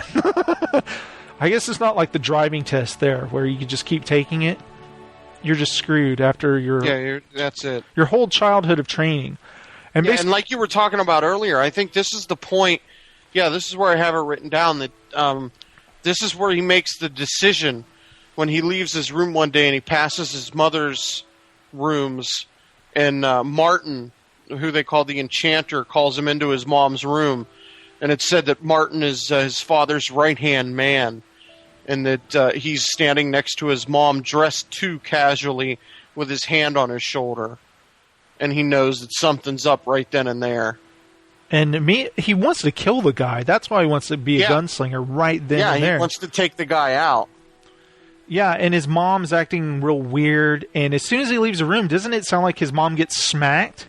Yeah, it does. It says that his mom's wailing, and that that Martin's basically beating the crap out of her. Just like, how, don't hint to him what's going on here or something. That's what I imagined. You don't hear what he's saying to her, but you imagine like, hey, why don't you just tell the boy you're nailing me or something? I don't know. Yeah. But she's obviously being manipulated because of her position of power. Correct. And Roland wants to become a gunslinger now so he can go kill the bastard because his dad's away. And the whole idea is that he has to challenge Court, the guy who's an asshole and trains kids, and he slaps them around and stuff. And I think it's interesting when he does it, he kicks open his door. Yeah, and Court's just like, you know what, man? Yeah, this is 4 years earlier than your father was, and just leave me alone. He's like, he spent all night at the brothel, he's tired. It mentions I had too much sex, leave me alone. Yeah. And finally, I forget what he says, but it's really cool, the kind of challenge that he issues. And he's like, I'm telling you right now that you should forfeit. You shouldn't do this. Come back to me later. I'll just forget the whole thing happened. And he's like, no. I'm challenging you today, and blah, blah, blah. Yeah, the court tells him to choose his weapon and meet him on the field. And that's when he goes to David, the old hawk. And remember, the old hawk. The only another hawk could befriend a hawk, as it said. Or was it only a man who's half hawk? Yeah, something like that. And the whole thing, this whole setup here is to show, I guess, that he has befriended the hawk. Well, Roland sicks the hawk on Court, and there's a huge fight, and basically the hawk takes Court out before Court kills the hawk, and Court asks him, how did you train the hawk? Because it's supposedly impossible. And he said, I didn't train him, I befriended him. Oh, and I love the description of he sicks David onto Court, and he flies at him like a bullet, just straight for him, clawing at his face and stuff. And the Court wildly swings. He can't connect till he realizes he has to just start hitting himself in the head. Yeah. So he's like banging himself in the head, trying to get the thing. The way it's described as blood gushing out of his face, it didn't sound pretty, did it? No, not at all. And his buddies are standing there watching the whole thing happen. Yeah, and they're all shitting their pants. Like, they can't believe it's happening. And Cuthbert goes with him to the challenge, and then he's like freaking out, like he doesn't know what to do, if he should stay or go get his friends. Yeah. It's like, I can't believe he's doing this. I think at one point he's like, you dumbass, you forgot your weapon. He's like, no, I picked a weapon. He's like, what? It's like, where the hell's your weapon at? Yeah, it's like it said. He felt kind of guilty because he basically won on a trick. Oh, and do you remember? Completely tricked Court. And he says to David the Hawk, he goes, "Today you will give your life for me, and from now on I will fire my gun into the air to remind in remembrance of this day." Remember that? Yeah. I thought that was cool. So one day a year he fires his gun into the air to remember his hawk. So basically he beats Court, and then he gets his guns and he spends the night in the brothel. Yeah. He gets laid. So we don't find out anything more from his past at that point, do we? No. At this point is whenever they're moving along on the handcart, and they. And how great is that when they first encounter the handcart? Yeah, I know, and it's like they press a button on it, and it says some sort of ad for something. Well, first when he cranks it, it's like, good, very good. And he like cranks it again, good, do it again. And he's like, what the hell? And, he doesn't. It's like teaching you how to do it. And it's funny. It's like the gunslinger did not wish to hear this voice much longer. Or something is like it was getting on his nerves. And it had some kind of commercial or something that would play.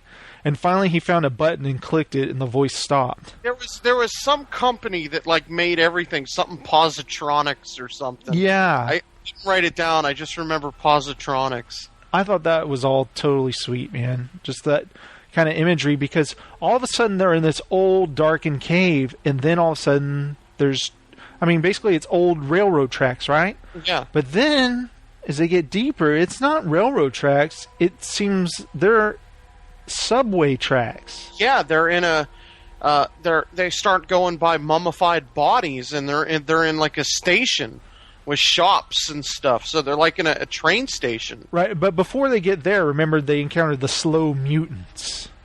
I thought that was after. No, that's before they get there, I believe. Oh, okay. Because they have the whole, they're just... Remember, what they'll do is they'll pump all day on the handcart, and then they'll stop and they'll sleep. I wouldn't... Right, you're right. Yeah, this is... Can you imagine sleeping in... All those descriptions of them making camp and just sleeping in pitch blackness, Yeah, that's so... The entire time you're reading it, it's almost like you can see what's going on, but then everything's just complete blackness. It's so weird to read something like that, but in your mind try to make out what's going on. And it talks about how he notices that Jake sees a lot better than him in the dark. Mm-hmm. He has an easier way in the dark than him. Like I said, that the kind of distance he had from Jake at this point is kind of sad, because before, when they were getting along well, it was kind of neat. And when they encounter the slow mutants, first they see the creatures just standing there, and he's like, don't worry, they won't bother us. And the next ones charge at them. Yeah, they're trying to take Jake down into the mutant pits. There's one point where one of the mutants grabs him by the foot, and even Roland's like, okay, this is it. This is when the boy's supposed to die. Mm-hmm. But it's not. He saves him, and he's shooting the slow mutants left and right. And he even has to shoot him like several times. The one that grabs the boy, he's got to shoot him like 3 or 4 times, I think. But I thought that was a cool like action adventure scene. They're on the handcart, and they're because it's like you think of it in your mind like they glow. They kind of like pulsate in their green glow, but then you've got the gunfire going off at the same time, and it's just the way it's written is really fast. And that's another problem I had with the audiobook, is that the guy, the way he reads it just in this steady way. It's not, it should, when I read it kind of fast, like the way the words are put together, like it's this really fast scene. And right, I do that too. The audiobook I was just like, oh no. It's like, oh my gosh, dude, come on. Yeah, the pace quickens and you're reading real fast, and as they rolled along and the slow mutants kept coming after them, and you're just reading like, oh shit, it's all frantic and everything. And remember, they block the track, and he has to get off, Jake to reach down and move the rocks at the same time. He's like, did these creatures do this, or did the Man in Black do it?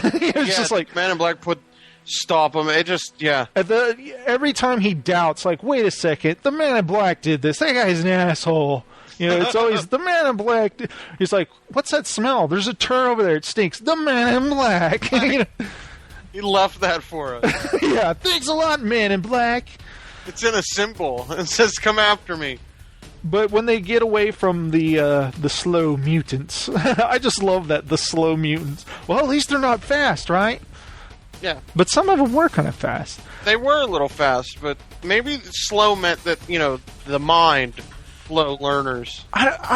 It was hard for me to picture this, but they go into the subway, I guess it's a terminal where there are shops and stuff, right? Yeah. And they get out and they're walking around, and he finds like an old bow and arrow, and he carries it around. Yeah, he goes into a weapon shop and takes bow and arrows. And at first he's really excited to see guns, but then they're all plugged up and none of them actually work. It's just like a display. But I like how it's like first his face lit up like, ooh, guns! But then it's like, these don't work.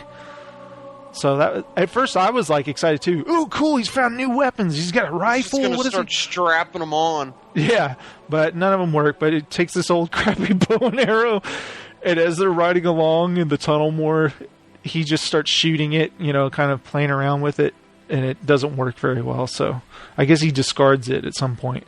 Well, no, they use it to see how far they are from the water because they can hear the water running close to them. Right. I love that description. Shoot it and they pull it back to see if it's wet. Didn't you love that? The description of the water would be running near them. Sometimes it would drift far and then come back. You can imagine traveling on a track and the sound of the water going far away and then coming back and going like and how deafening it is whenever you're close to it in a tunnel like that. And then eventually what they do is they wind up where they have to get off the cart and start walking on the tracks. And is this when they encounter the big, you picture a giant track just in nothingness around it where it goes down deep forever with, I forget how, X's of the beams. Yeah, it's the ground is rotted and the beams are rotted on the track and there's just a faint light that is blotted out by the man in black, so they know he's up there.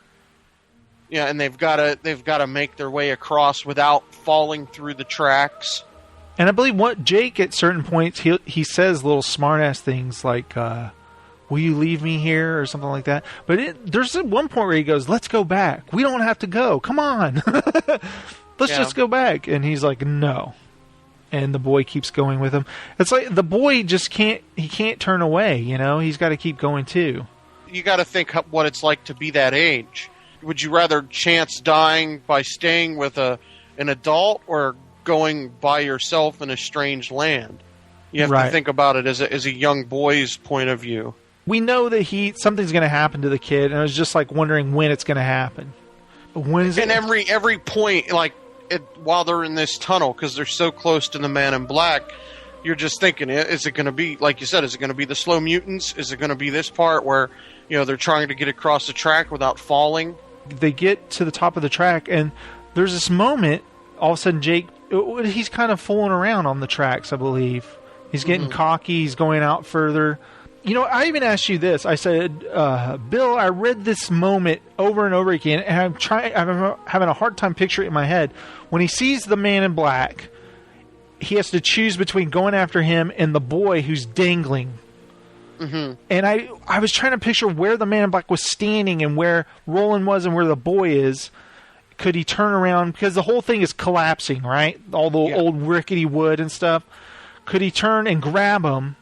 Yeah, it's like it said that Jake stumbles and falls at the sight of the man in black, and he gets a hold, but it's like this long, long drop below, and he calls to Roland to help him, but the man in black tells the gunslinger to make a choice. He could save the boy, and the man in black will escape, or he leaves the boy, and he can follow the man in black for the answers he seeks. And that's the point where he makes the choice. He jumps over the hole that Jake is in, looks back at him, and that's whenever... I was just really bummed out by that whole thing. Yeah, that's when Jake says, go ahead, there are other worlds than these. Jake should have said, cold-blooded, dude. Ah! Yeah. And then he lets go, and he doesn't make a sound as he falls. Right. I'm like, oh, he fell through a wormhole. He's fine. It's just like... But I was really bummed out by that because I like the character of Jake and the mystery of how he came from New York and all that stuff. And then, God, we're just getting into some weird shit when he has conversation finally with the Man in Black. Yeah, this is where it starts getting. This is where like this adventure story just completely blows up. And you know what's funny is when Roland first, he's standing there with him, he's just like, I'll kill you. He's ready. It's like, can I just kill this guy and get it over with? But that's not what he's there for. He's there to get answers from him. King refers it to as Golgotha, where Christ is crucified. So it's like there's bones everywhere of every kind. Joshua trees, like a place where bones of the dead are disposed of. There's a line where it says he sees Jake's face in every skull. There was a very descriptive moment when Jake falls. How he would spend his entire life trying to forget about the image of the boy in his mind. He would, I won't be that graphic, but have sex with a lot of women trying to forget.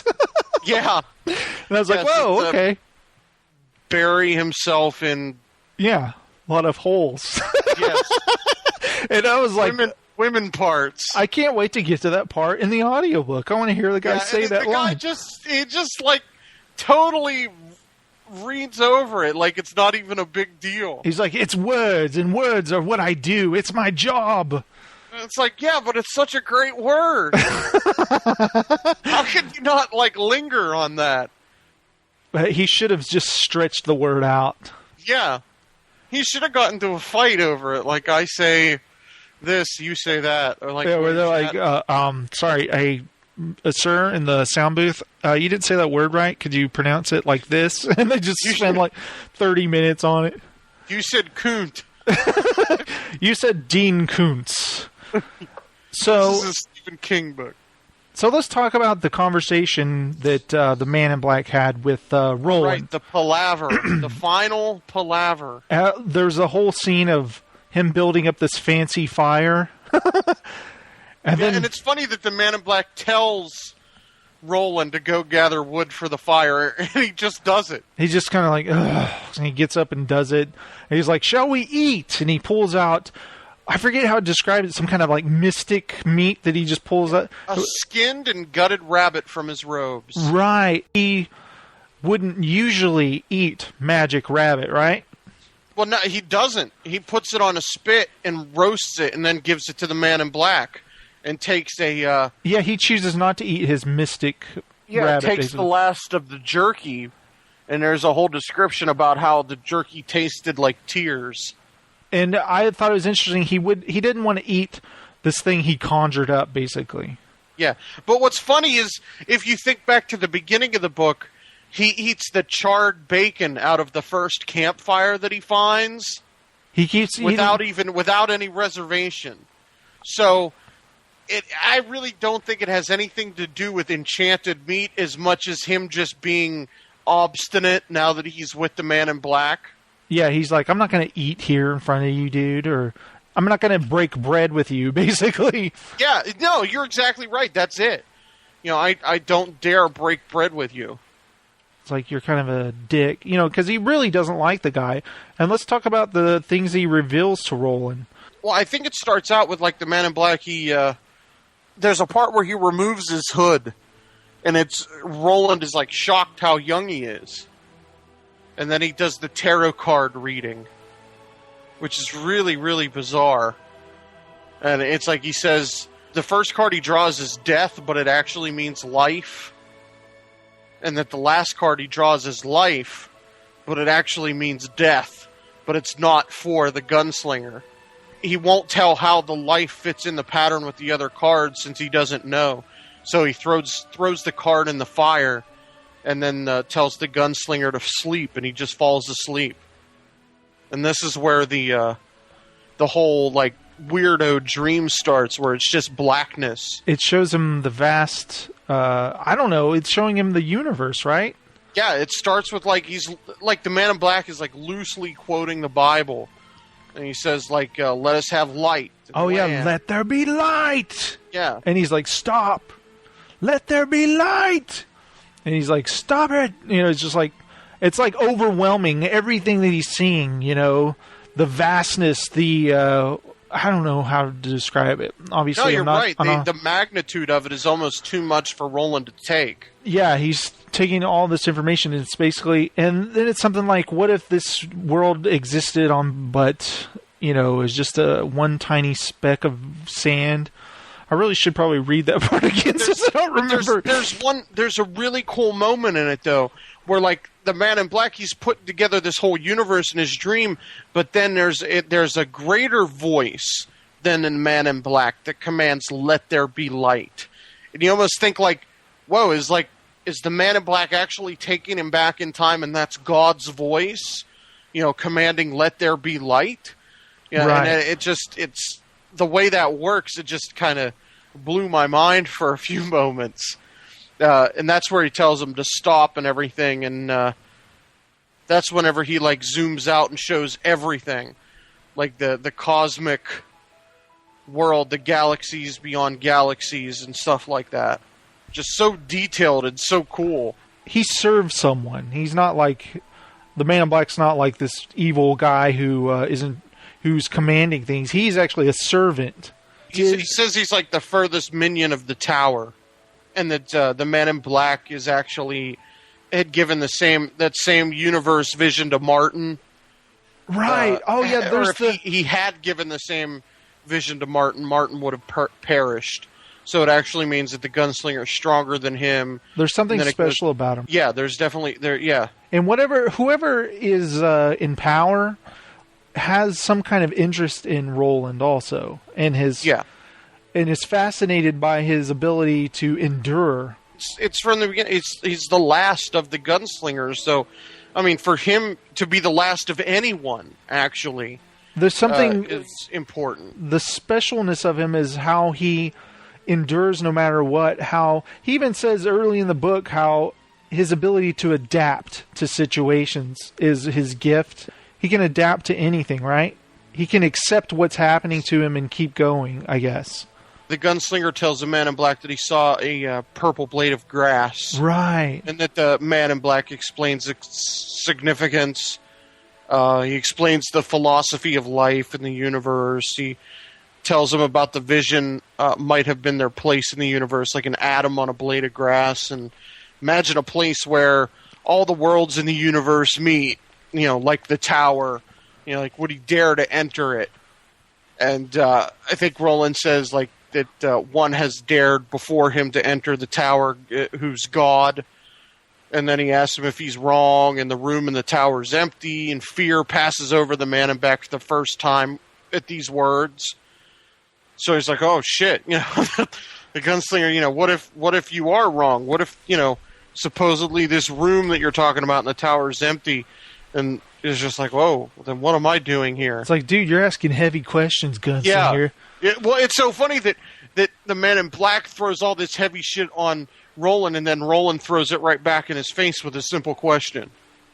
Right, because he never thought to question that stuff, I guess. No. Just accept it. And it's like you said before, that's what Roland's all about. He questions everything, he adapts to everything. There's no... he doesn't just accept things. Yar.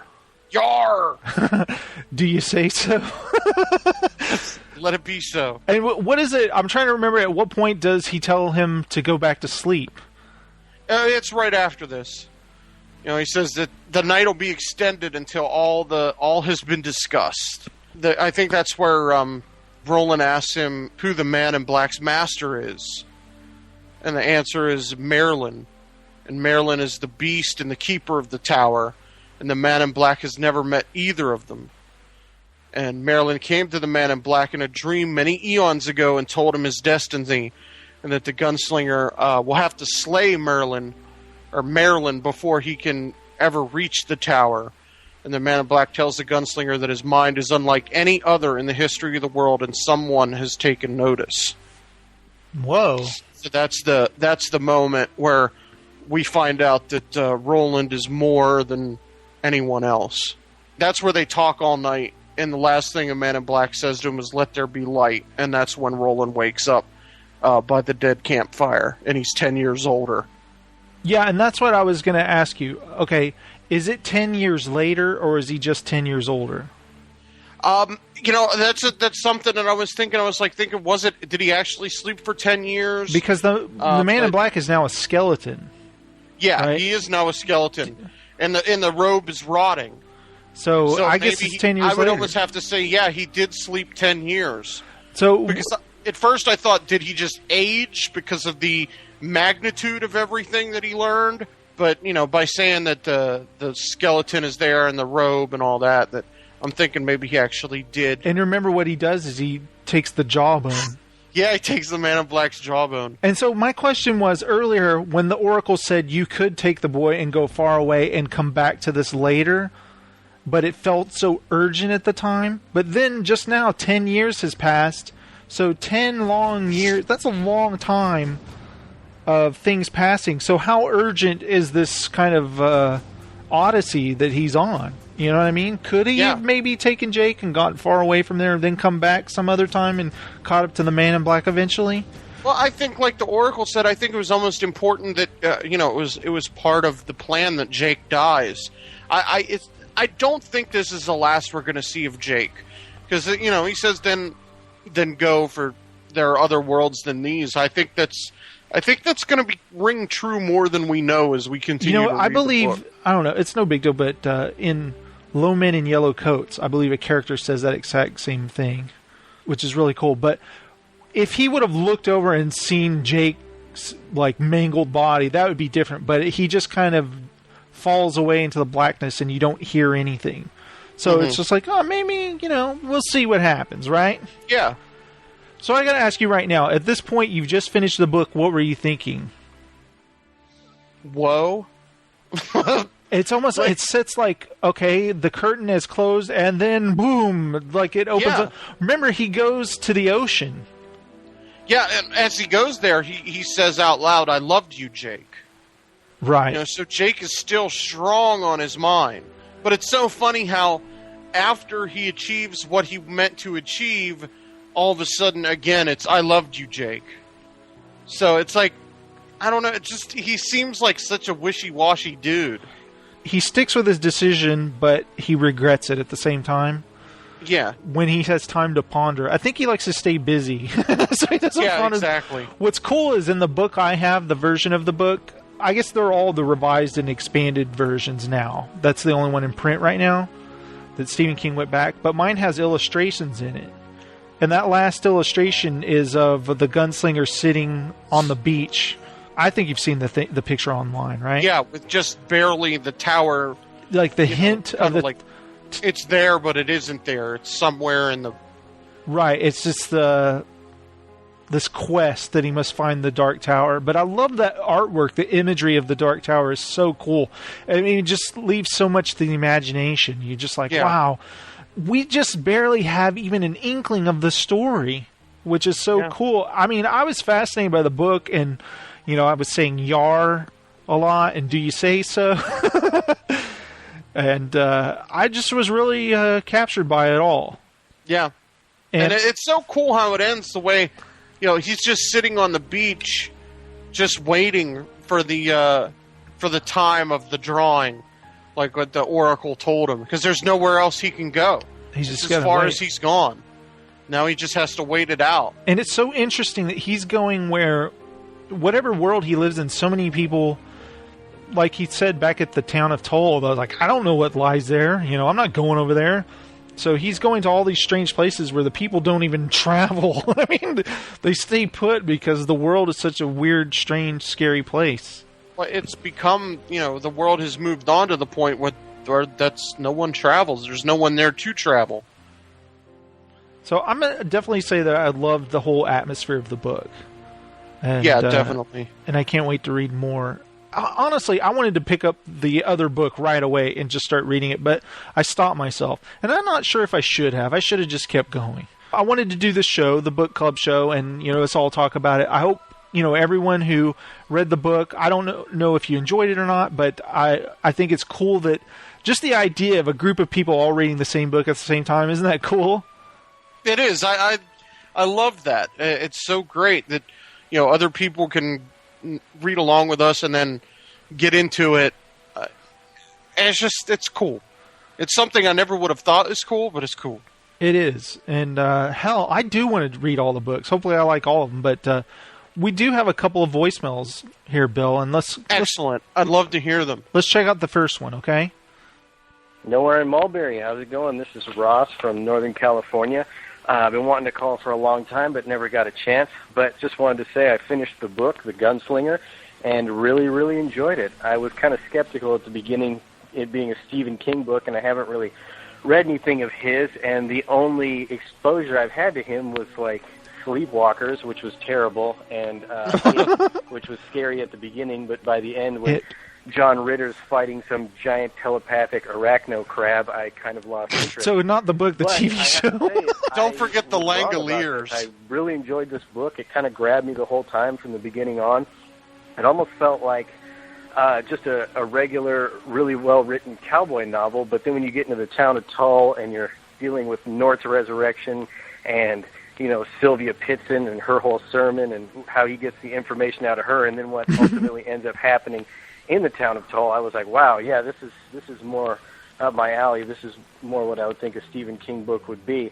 But yeah, there was a lot of stuff in it that I really liked. I really liked the relationship between Jake and Roland and how he was kind of, you know, telling Jake's story in the present while telling Roland's story in the past. And they were both kind of like a coming-of-age story of how Roland was learning to mistrust the world and his mother, and how Jake was then learning to mistrust Roland and everything like that. It was just really cool. I also liked the biblical imagery that was smattered through it, you know, using different terms from the Bible in different places. That was cool. It gave it kind of an eerie, edgy feeling, and I just enjoyed it all around. I mean, I am definitely looking forward to the next book. I do have to ask one thing, though, is that I am having a child next month, so I am not sure I'm going to be able to read it, so I was wondering if I can get a pass, you know, a new first-time dad pass for the second book and be able to listen to it on tape. If that's Sure. cool, I appreciate it. Yeah. If not, I guess I will just lie to you guys and say I read it while I actually listened to it. But Yeah, really? I wouldn't have said that on the air. No one Anyway, has to know. As for the movies go, I think I would love to see Sam Raimi direct this movie, this series. I think it would be right up his alley. And it would be awesome, but he's actually a little bit too old now, kind of packed on a few pounds. But I think Bruce Campbell would be an excellent gunslinger. Maybe in the past. Now, I'm not sure. I don't know if anybody could really play him. Maybe Christian Bale, but he seems to get every role like this, and I'd kind of like to see somebody else. But knowing our luck, we'd probably get, you know, Paul Walker or somebody like that. Anyway, Paul Walker ain't bad. Really enjoyed the book. Very looking forward to it, and I will talk to you guys later. Thanks, Ross. That's awesome. Hey, I thought Paul Walker was excellent in Running Scared. Oh, no. I don't see him playing a part like this at all. But, I mean, it's like you said. You can't judge an actor. They have potential in them. It's not what you've seen them do before. It's what you see them brings them out in the part.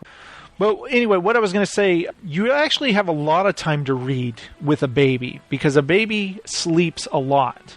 And you know, Yeah, as especially a newborn. A first-time father, in fact, you kind of watch them sleep a lot. So actually get a rocking chair, sit there next to the baby, and you have time to read. Trust me. I mean, you got to change diapers and feed the baby, and that's fantastic. That's all good stuff. But also, you know, I was thinking more about the audiobook stuff because my dad said that he unearthed the old cassettes of Stephen King reading The Gunslinger. And he wasn't reading, he was listening to the audiobook. And we were talking about how, you know, when you're listening in silence and it's like someone telling you a story. And I could see that too. So really the whole audiobook thing, hey, whatever works for you. As long as it's revised and unabridged, I don't care. Yeah, the unabridged. And I don't think I've ever, like we've said before, I've listened to audiobooks before, but it's usually after I've read the book. Yeah, that's what I always love to check out the audiobook after I read the book. Like I Am Legend one that I listened to that you sent me, it's way after I'd read the book a couple of times. So it was like, yeah, I'm going to check this out. And so it was very interesting. But yeah, whatever works for you. Just as long as you're participating in the NiM book club, that's all that matters, right? Yeah. And even if it's audiobook, even if it's the NiM audiobook club. And I'll talk about who I picture directing a Dark Tower movie, But first, we have a Swiley voicemail, and I'd like to check that out first. We have a Swiley Book Club voicemail. Nice. I think it's funny how I'll title voicemails. It cracks me up sometimes because I'll have done it like a week ago or something. It's so like Jason in the future knows exactly what I was talking about from the past. See? Too awesome. What am I even talking about? Screw you. You're delirious. What did Zoltan say? Screw you and the horse you rode in on. Love that little guy. I can just picture Zoltan. I do hope Zoltan shows up later on, don't you? That would be cool. We haven't even talked about this before I play the Swiley voicemail. There are references to the Dark Tower series in almost all of Stephen King's works. I don't know if many people know that, but just reading about it is very exciting and cool. I don't know how much planning he did into that, or how much afterthought or forethought or whatever, but it's awesome, isn't it? Yeah, I know that one thing I read that the whole Zoltan thing, the sound he makes on the roof, that tack tack tack, is supposedly tied in with the two books, The Devastators and The Regulators, which are, one was written as Bachman and the other as King. Oh. And I don't know what that connection is. I haven't read either of them. I'd like to. Well, what about the bird in... doesn't Randall Flagg become a bird in The Stand? Yeah. I know, it's just different imagery. I was thinking of fantastical stuff in his books like this, Bill. The Mist, the creatures that come from the mist, that come from this weird parallel dimension or something. Could that have something to do with the same world as the Dark Tower? Yeah, absolutely. It's just, I don't see why not. When you start thinking of things like that, it's really cool. You correct me. Desperation, sorry. Not, what did I say? Devastators or something? Right. I was thinking of Transformers. Transformers. Transmorphers. Can't get it out of my head. Yes. You want to go see Transmorphers this weekend, Bill? Totally. I don't think it's in the theater, though. That's a bummer. We'll have to rent it. Well, let's check out Swiley's voicemail. Mulberry, this is for the book club. Hey, it's Swiley. I wanted to give some comments. Having completed book 1 of The Dark Tower, I guess first off, I wanted to say that the highlight probably was the scene where Sylvia, that preacher lady, is pretty much given an exorcism / abortion. I felt that was a rich and intense scene, and yeah, that really stood out. If I were going to make a movie of the book, I would have to find a way to visualize that.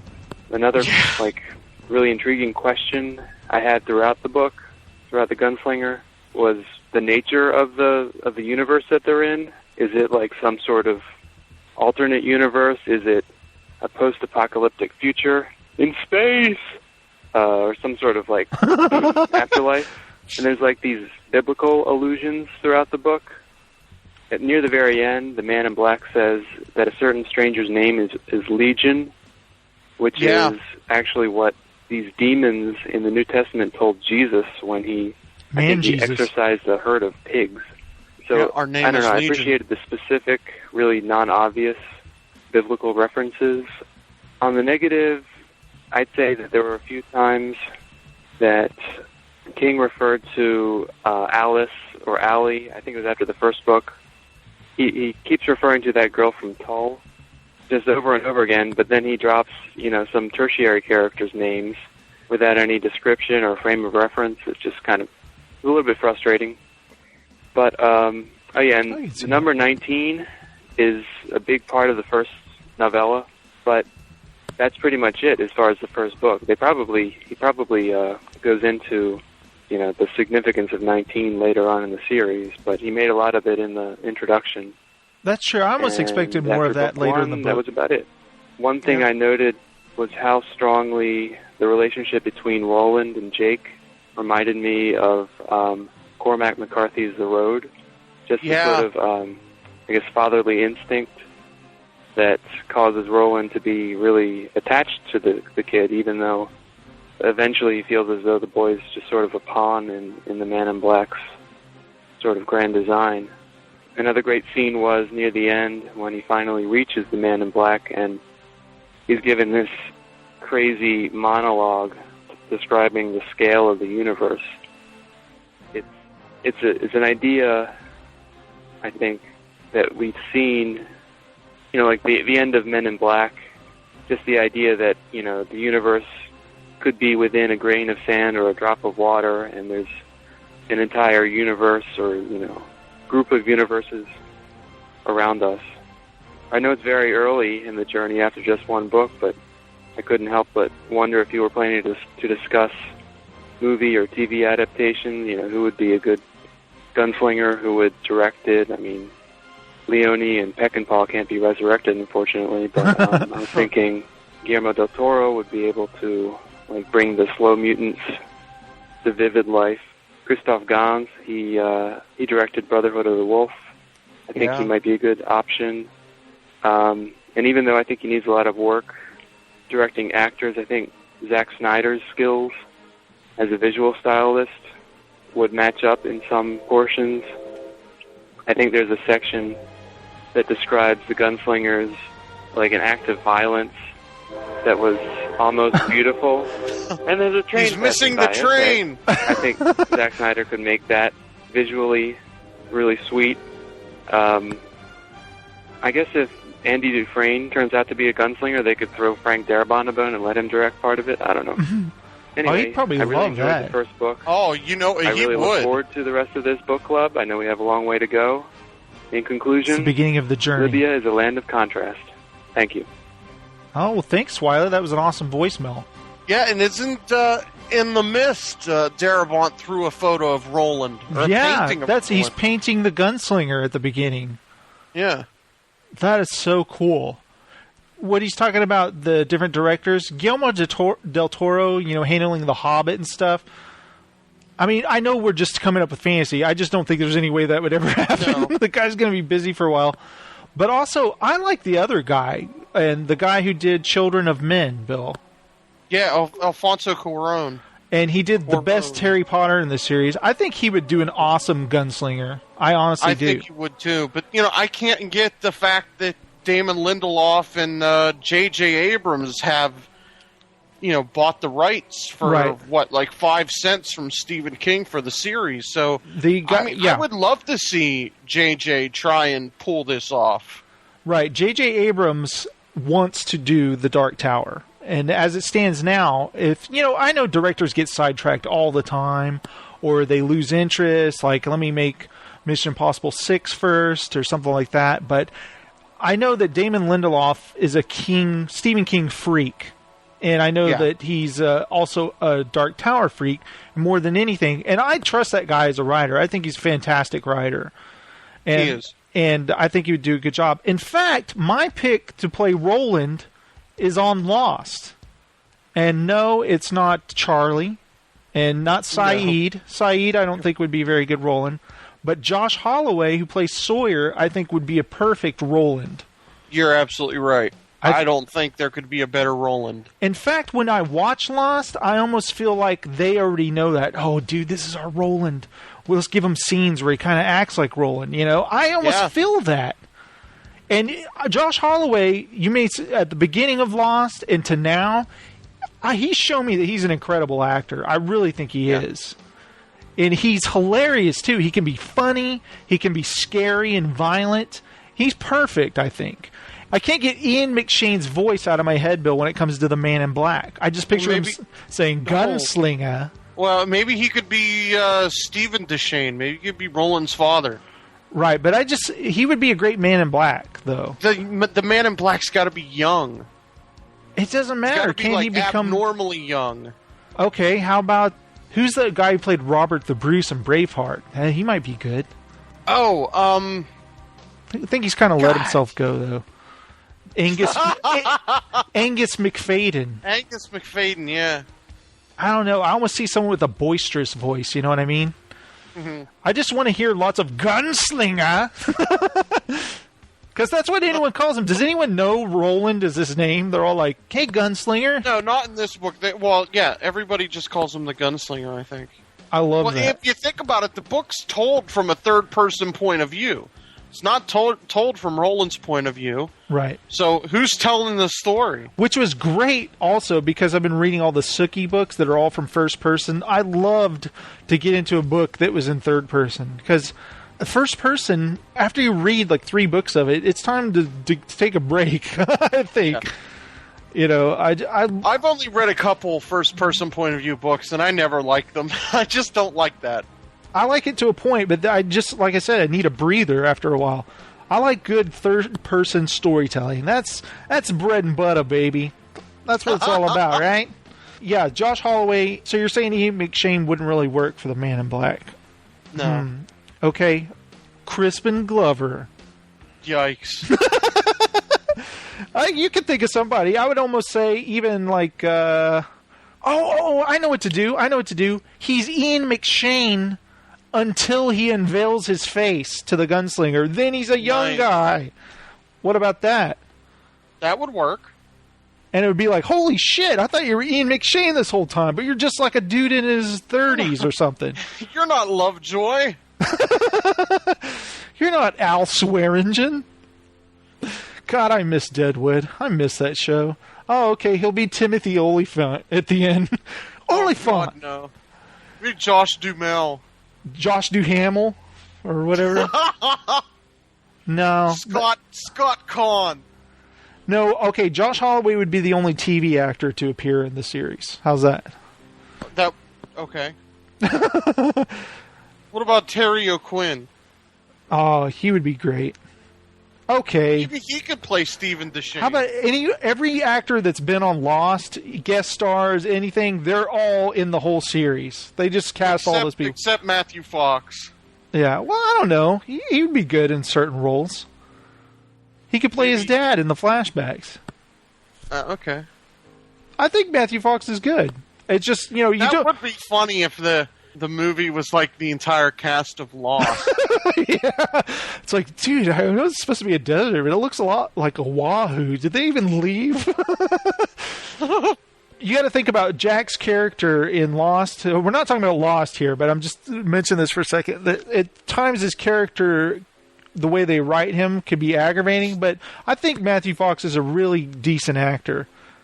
And by the way, I thought he was great as Racer X. He was. He was fantastic. Oh, I know who would play the Man in Black. The guy who plays Ben on Lost. Holy shit. Michael Emerson. He'd be fantastic. Benjamin Linus is the Man in Black. That would kick ass. Totally. But maybe they can't be Johnny Cash. That's why I'd be, hello, Gunslinger. I just kept picturing that. Or even he could do Martin. You're right. Although I wouldn't want to see the scenes with him showing his chest in his shirt. That's true. I don't need that. But anyway, I mean, we haven't even cracked this shit open. It's one book, and how many are there? 8?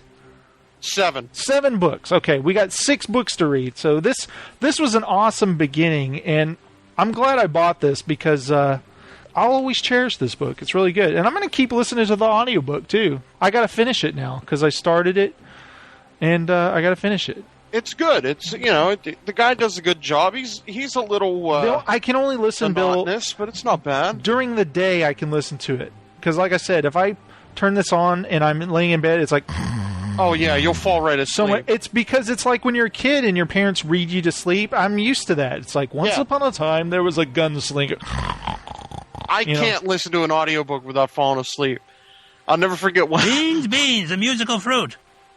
Although that'll wake you up. Yeah, the one time my sister got a bunch of audiobooks for a road trip we were taking, and I was out like a light. I was worthless. I can't hang. Hey, it's Zoltan! You know what's crazy about that connection is, wasn't Zoltan a bunch of those fortune-telling machines that you could find at like carnivals and stuff in the 80s? I think it was even one in Big. I think you're right. So maybe Zoltan's like, something supernatural. He's a fortune-telling crow. And it's another thing. Remember, Stephen King, huge fan of Lord of the Rings when he was a kid. He always knew he wanted to do that kind of series, that kind of epic thing, but not copy Tolkien, you know what I mean? He didn't want to just do Lord of the Rings. He wanted to have his own thing. When he saw The Good and Bad, the Ugly, something clicked. Yeah, a gunslinger. So when I watch, like I even watched Good, the Bad, the Ugly, like I said recently, again, kind of to get into that frame of mind. One thing is, you think of grand adventure or whatever, from The Good, the Bad, the Ugly to even this book, they're not like action books at all. It's just an interesting story that slowly plays out. That's one thing that Leon, or if you want to say Leone, did perfectly, is he would take his time. And I think this book took its time too. Yeah. And I think that's great, because in this day and age, it's so hard to get entertainment that takes its time. It's all in a big damn hurry, right? And that's one thing it's a slow cooker, as they say, right? Yeah, and it's not about the like I said earlier, it's not about the beginning or the end, it's about the journey. And I love that this is how it starts. And I didn't picture Clint Eastwood the whole time when I was reading the book. See, I didn't. I'm glad I didn't. Yeah. No, that's what I'm saying. I didn't either. But one thing I imagine, though, when he ages 10 years, go from The Man with No Name to Josie Wales, how cool would that be? That would be pretty badass. You know what's funny is I was reading it, I can't say I really pictured anybody in particular. Right. At times, maybe I did in just imagery, but no. He just seemed like the way he described him, you know. Remember, most of the time, he's kind of ravaged by the desert. So he's not like this clean-cut kind of Michael Paré-looking guy. Why did I say Michael Paré? Michael Paré. Remember, we were just talking about him on the show. Oh, yeah, we were. Whoa. I love the Gunslinger. I want to. That's the final shot. You know, if you do a movie of the Dark Tower, Bill, his guns have to sound awesome. Am I right? Yeah, that sound mix has to be strong on those. It just has to sound incredible. All right, Bill. Well, I guess we should wrap it up. That's the NiM Book Club Gunslinger. We'll see you next on the drawing of the 3, and hopefully it's totally freaking cool, right? I really hope it is. I think it will be. I'm sure it will be. Listen to me. I think it will be. Yeah, sorry about that, Bill. Okay. Bill, see you with the next book. Everybody, thank you, Swiley, and thank you, Ross, for the voicemails. And hopefully we get more people calling in, leaving your voicemails. Hell, if you even do it after the show, just for us to hear it or give us your thoughts on the forum, we'd love it. Thanks, everybody. And hopefully we didn't completely bore you out of your minds. Yeah, I hope not either. And I want to thank M. Daddio for listening to the whole show, huh? I know, M. Daddio hung out in the chat room, man. He's killer. I think it's time to end the show, Bill. All right, Bill. I think it's time to go to bed. See you next week, Bill.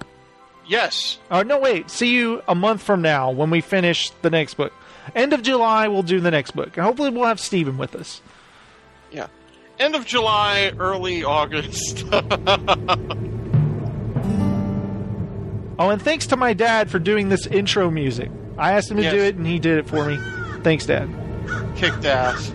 The Dark Tower. Book 1. The Gunslinger. By Stephen King.